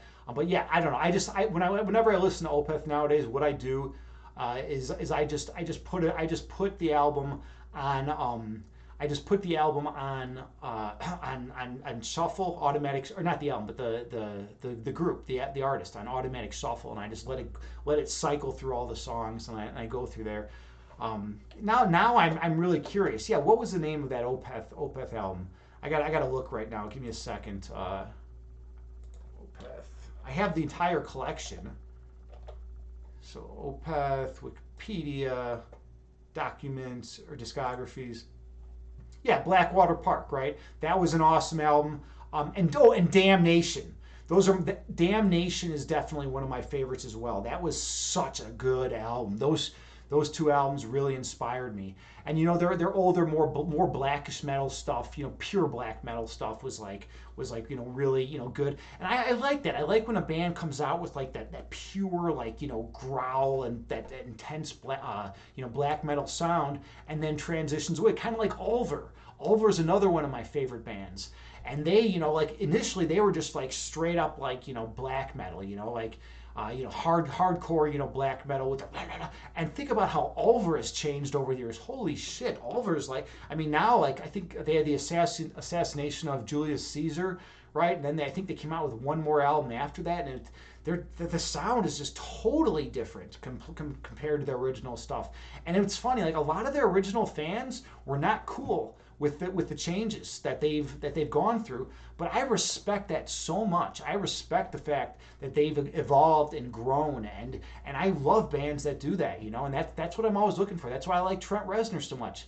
Every single album sounds so different. Hesitation Marks, where did that come from? Where did Hesitation Marks come from? That album was, I mean, there's nothing they've made nothing like that, you know, nothing even close to like that. That's kind of like a surfer vibe mixed in with industrial music. It was wild, right? And Pretty Hate Machine obviously was like the beginning. Fragile was an amazing album. I mean, I loved that. I mean, I Nine Inch Nails is one of the few bands that I can say that I like every single song they've made on all their main albums. Not on some of their remixes. You know, like on Fixed, there were some songs I didn't like, and you know there were some other songs, but I pretty much like every single song. It's funny. There's one song I didn't like, and that's Down in It, and that from Pretty Hate Machine. That was like the one song, and that was like one of the most popular ones. I just never got into that song. It just, I don't know why, but like you know everything else they've ever made, I've dug. Where were we here? So yeah, okay. So Victor, so you asked me what my favorite Opeth songs and Nails and Tool is. Absolutely, some of the ideas I've been looking at right now might inform people why people stereotype people like metalheads, etc. Yeah, right. Where did that stereotype come from? You know, I mean, because if you think about it, like a lot of the funniest thing too, like if you look at Norwegian metal nowadays, where like 99% of metal bands come from that region. If you look at the Norwegian metal bands and the you know those Nordic countries and all that, if you look at that, like you're going into deep philosophy when you read their lyrics and when you go into their music. It's really deep. I mean, it's talking about they deal with metaphysics, they deal with epistemology. It's very continental. And that was something that I actually had a bit of an issue with initially, because like I'm an analytic philosopher and I know very little about continental philosophy. But I started getting into continental philosophy more. So like it now makes sense. You know, they talk a lot about existentialism and and things like that. And and the notion of being, and you know, they bring in Heidegger and things like that. And it's crazy. What was the other album? Themes from William Blake's Marriage of Heaven and Hell. Ulver did that, and that was crazy. That was literally, you know, one of William Blake's greatest works. And like, you know, it's like they they found like, you know, these amazing, you know, paragraphs from it, and that was like the lyrics to their album. It's like, who does that, you know? I mean, you're not going to find that in pop culture. You're not going to find like Britney Spears like having an album coming off listing, you know, reading quotations from William Blake's Heaven and Hell. I mean, it's crazy, right? You know, it's just wild. Where else were we at here? You wonder if you could get it funded. I really hope so. Dude, Adam Yogi, there's something really cool out there. Someone wrote their dissertation many years ago on the downward spiral. And Victor Sor, you should check that out too. There's if you haven't seen it, read it. There's an awesome, and you can find it on Google. There's a dissertation on the downward spiral, and it's incredible. It was so good. It was so right on point. So definitely check it out. Whenever you get a chance. I know you guys would probably love it, and anyone else who's interested in learning about Nine Inch Nails and the downward spiral and the impact it made, and like what they're talking about in there, what Trent's talking about there, because Nine Inch Nails basically is Trent Reznor. he's had a cast of characters throughout the years, but at the end of the day, Nine Inch Nails is Trent Reznor. How do you know what Ola England is? I don't know. I don't know what Ola England is. I guess I must have missed something. Victor Story, you say Downward Spiral is the album that got you into NA in the first place. It's totally brilliant, right? And there was nothing like it at the time. The song Closer by Inattention. Yeah, I mean, Closer was crazy. Like, and the funny thing is, Trent thought that was going to be one of the weakest songs on the album. He didn't realize how much that song was going to connect with everyone. But then, he came out with it and as a single, I believe, and everyone was just like, oh my God, this song is incredible. And then they made the video, and the video was just out of this world. I mean, anyone who has not seen the video for Downward Spiral, definitely check it out. I mean, there were no videos like that either back in the day. Blackwater Park, great album. Favorite songs are Leper, Affinity, Bleak, and Patterns in the Ivy. Cool. Yeah, I don't know those track titles. I don't know if they're on the album, but I'll look through those later. Definitely, because those are I pretty much love most of what they make. Kittens Kung Fu, you say Trent has been an amazing producer for movie scores and soundtracks. Yeah, a lot of people. You're totally right. I know now he's doing that, right? He did the score for Social Network. He's done the score for some, I think, for some Pixar movies, right? He's done the score for all sorts of stuff, right? And he's been winning like Academy Awards or whatever awards they give to those people. I mean, he's a musical genius to the max. That guy is amazing. I mean, and his ear is always open for new sounds. One of the coolest stories about Trent, I remember when he was making the Fragile, there was this certain sound that he wanted that he couldn't find, and he couldn't come up with. He just needed that inspiration, right? And he was out at a bar at his near his place in New Orleans. I think he still owns a home in New Orleans, or he used to own there, and it was also his studio, right? Anyways, he was out at some bar and he heard some really obnoxious women like screaming and like laughing really loudly, like really drunk and just kind of like hammered in the background. And that's exactly the noise that he wanted. That's exactly the sound that he wanted. So he paid them to come on over to his place and reenact that sound in his recording studio.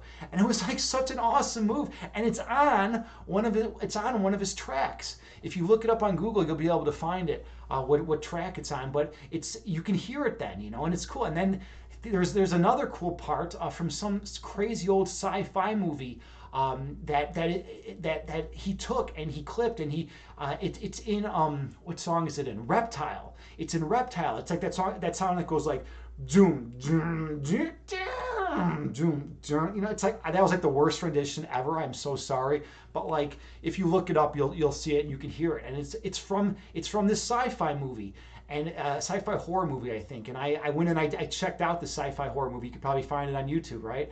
And it's just that sound is in there, and it's crazy. It's like, holy shit, Trent used that sound that's where he came up with that brilliant sound. It was, I think it was like of like an elevator lift going up, and it was like some crazy noise that he just used throughout Reptile on Downward Spiral.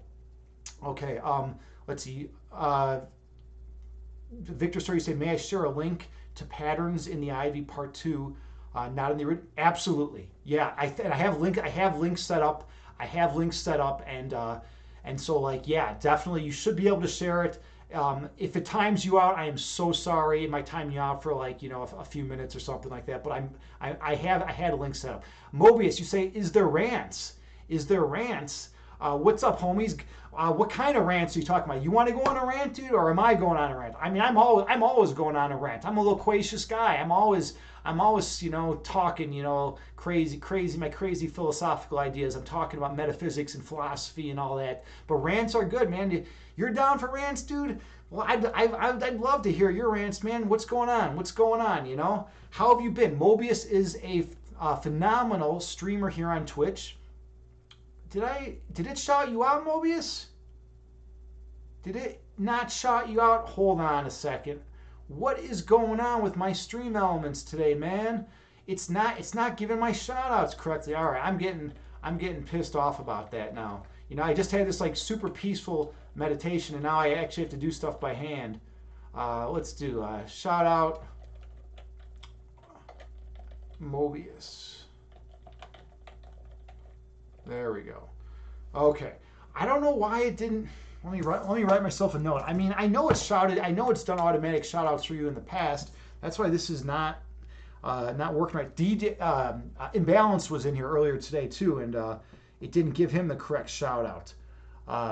So yeah, all right, you're here. Yeah, so Mobius won. All right, and I got to remember the one too. I just know you as Mobius. I never. Does anyone ever say Mobius won, or do people just say Mobius? But anyways, let's see when what do we got going on here? Victor Soar. Let's. You know what? I hope you guys don't mind. I want to check out. I want to check it out right now. Let's check out the song a little bit. Just the first minute. We'll just do like a minute of the song.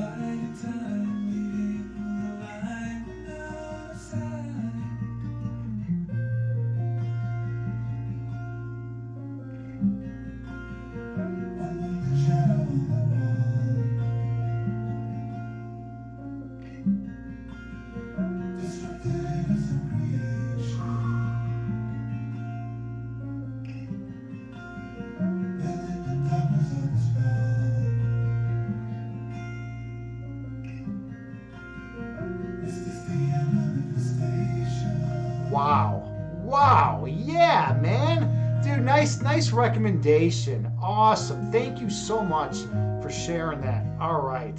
Thank you so much. Let me I'm actually just going to minimize it because I want to listen to this later. I want to listen to the whole track again later. That is awesome. Hell yeah, dude. Hell yeah. I know, right? DMCA, they could kick it, but I'm risking it. So the way I do it is if you do like very short segments, a lot of times you can push it through. DMCA has only called me out once because I was playing some tracks from Nine Inch Nails' Ghosts, and the thing is, Ghosts is a free fucking album, dude. It's a free goddamn album. You know, if you remember, Trent put it out for free, and you can get it for free on the internet. So I was like, DMCA is not going to come after me for putting out a free album, right? Wrong. Twitch does not like. I mean, it wasn't DMCA, it was Twitch, you know. And Twitch is like, oh, you know, DMCA, blah blah blah. And I'm like, and I was arguing. I'm like, dude, this is a free fucking album. How can you come? Why would you? I gave them credit. It's a free album. Like, how can you come after me for this? You know, how can you yell at me? And they weren't coming after me, but you know, I don't know. It was just frustrating. It was frustrating because I wanted to play in my startup screen. I wanted to have some tracks from Ghosts because I figured that would be an awesome startup screen. But nope, they just wouldn't allow it. All right. Where are we at here? Grind my ears. All right. And then where else are we at here? When we die, do we think our brain function continues for 6 months? And it's like a really, really long ass REM lucid dream that feels like eternity. Ooh, interesting, Mobius. That's a cool idea.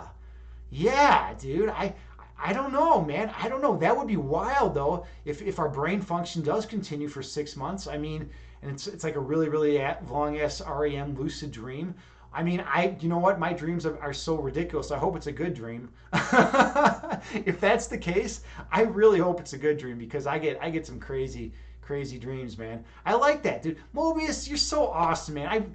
You're a philosopher at heart, and I don't know if you've read much philosophy, man, but you are definitely a philosopher at heart. And I love your fitness and health streams. Anyone who has not checked out Mobius, check him out. He's an awesome streamer here in the fitness and health community. Does primarily weightlifting. His partner in crime is Allie Smalls, amazing fitness and health streamer too. They're just so positive and they're awesome together. And they do other stuff too. They do like travel streams and stuff like that. I've seen them out like in nature, like walking down these beautiful scenic paths. So. Let's see. Admiral, you say you hope so was my answer too. What suggests that happens? Don't get DMCAs. I know you got to be careful of that. All right. Then we're at Okay. Mobius, you were saying, Admiral, last I heard, brain function at a super low level continues for 6 months after you die. Could be old and tell, and you're not a neuroscientist. Whoa, that's intense. That there's some brain activity that's existing for that long after the person dies. I never heard that, man. That's cool though. That's really neat. Interesting.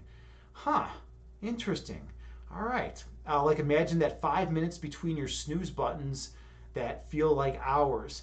Now do the math on low level brain function for 6 months with the same equation. Perhaps the explanation for the afterlife.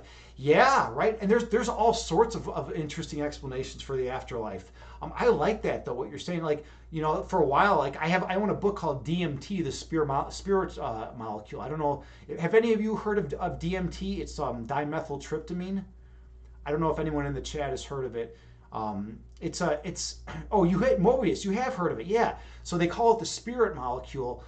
It's because it exists. First of all, it exists in all living things, and in humans, it exists in the pineal gland in the brain. So you have what's filled with DMT, basically this gland in your brain, and when you die, it releases DMT into your system. And DMT is actually the strongest hallucinogenic known to man. It's crazy, right? So like that was some people there are some advocates of DMT who not just advocates of DMT, but spiritual people that argue that, hey, maybe the afterlife is simply the release of DMT, but then I would say I would counter argue and say, or maybe DMT is simply the transition. Like you need to get your body into a transitory state to transition into, like, that state of pure oneness or whatnot. But who knows, right? We never know for certain. You want to try, but it scares. Yeah, right. I mean, it scares. Ahauska. I don't know. I think there's DMT in there. Yeah. I mean, I'm not sure though, right? You just Google it to find out. Yeah, we do naturally produce DMT. It's naturally and not just us. DMT exists in all living things. How crazy is that? Like in a blade of grass outside, there is a level of DMT. So what is this? What is this? Dimethyltryptamine that's existing everywhere. That's also the strongest hallucinogen known to man, and that also is like not released in your body until you die. From an evolutionary standpoint, that really doesn't seem like it makes much sense, right? Like, why would you have something that's only released when you die? So I looked into it further, and when I was talking with one of my molecular biology professors as an undergrad, he said that a lot of times when you die, a lot of your glands release chemicals. So that's also another explanation.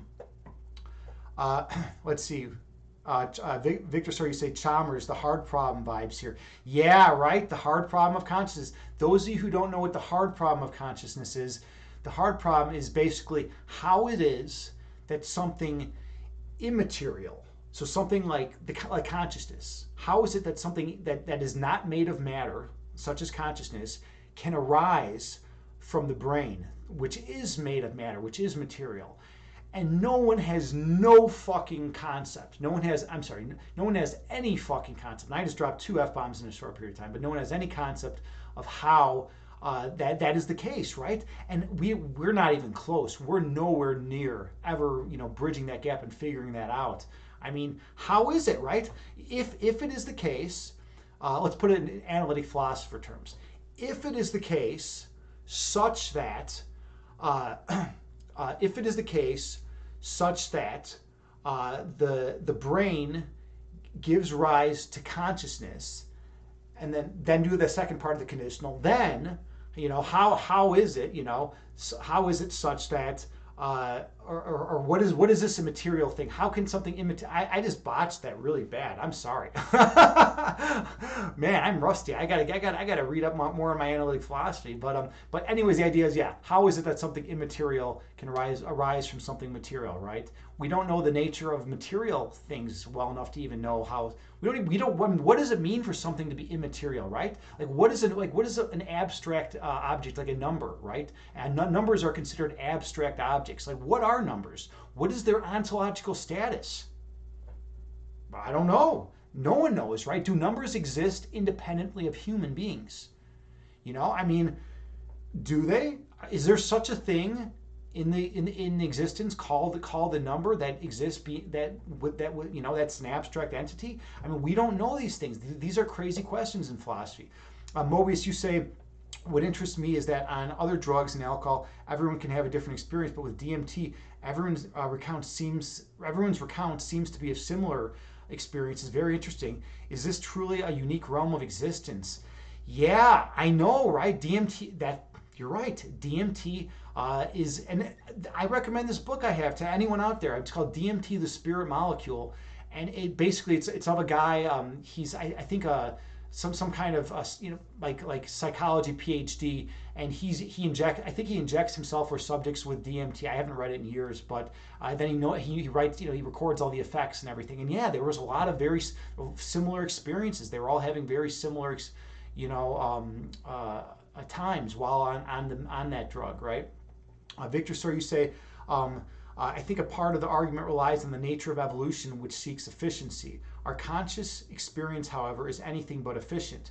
Why is it not just some automatic and unconscious experience? This is part of the Chalmers argument thing. I think part of the argument relies on the nature of evolution, which seeks efficiency. Our conscious experience, however, is anything but efficient. That's so true. Yeah, consciousness is like, it's crazy, but it is evolutionarily advantageous to have consciousness. That's why we have it, as opposed to like, sharper teeth or like, long, real long, strong nails, right? Because consciousness has put us at the top of the animal kingdom, right? It's really done a lot. Our conscious experience, however, is anything but efficient.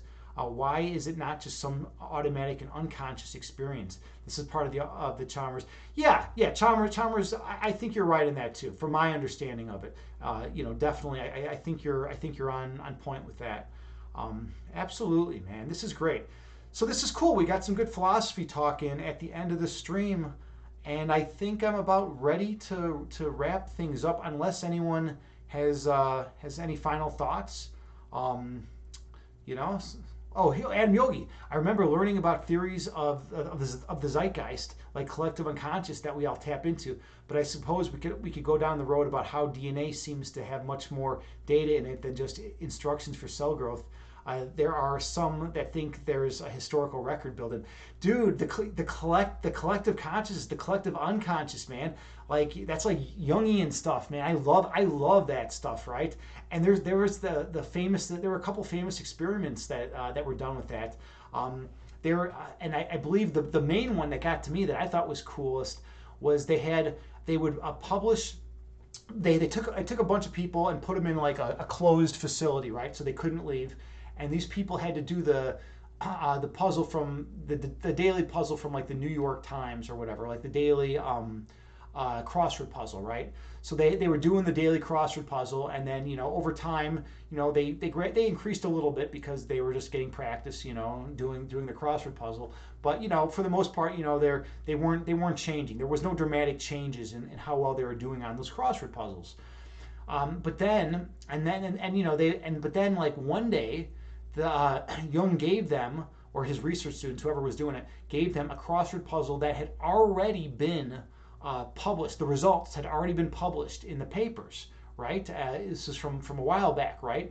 And but they had not been exposed to these results, right?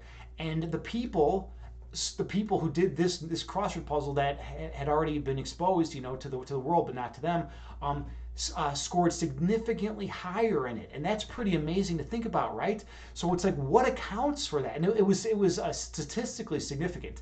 Those of you who don't know, we always look for 95 in science. We look for 95% confidence intervals, and that's what makes something statistically significant. So there were This was their results, their higher results in these crossword puzzles was statistically significant, and it's like pretty badass. It's pretty awesome that they were able to do this.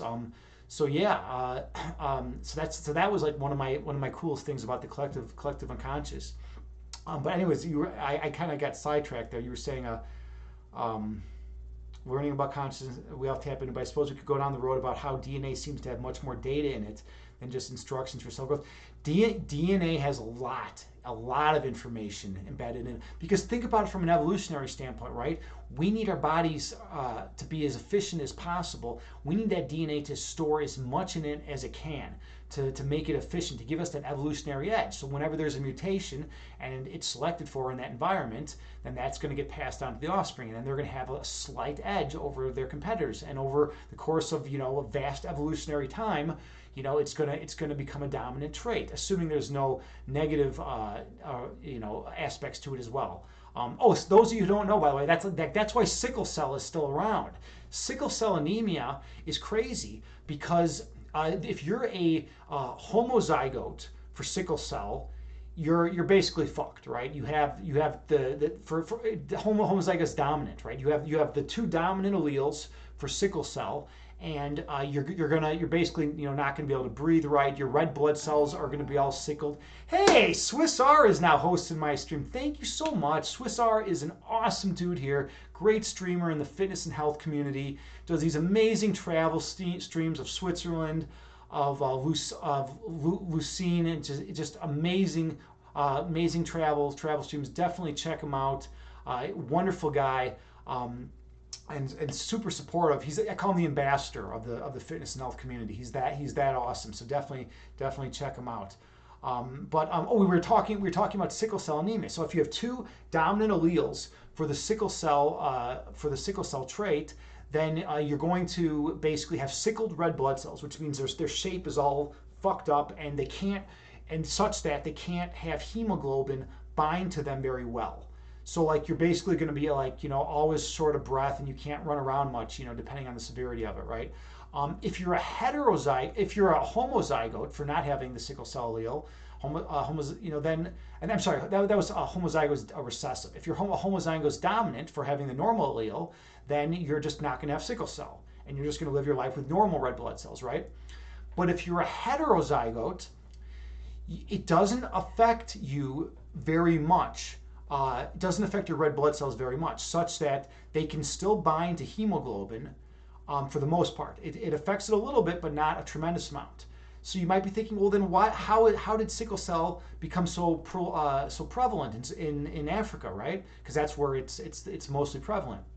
It's because if you're a heterozygote for sickle cell anemia, it gives you resistance to malaria. It's totally fucking awesome, right? Because your red blood cells are sickled, the malaria virus has nothing to bind to. It can't attach to your red blood cells. The receptor site is different than what it can bind to. So you can't get malaria if you're a heterozygote.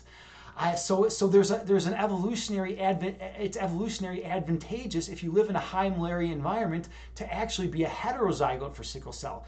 If you have both alleles for sickle cell, then you're fucked. And if you don't have any of the if you're not a heterozygote, if you don't have any of the alleles for sickle cell, then you're going to get malaria and probably die. So then you're fucked. But if you're a heterozygote, you're in good shape, and that's why you can survive, and that's why sickle cell is still around. They actually started noticing interesting things about sickle cell.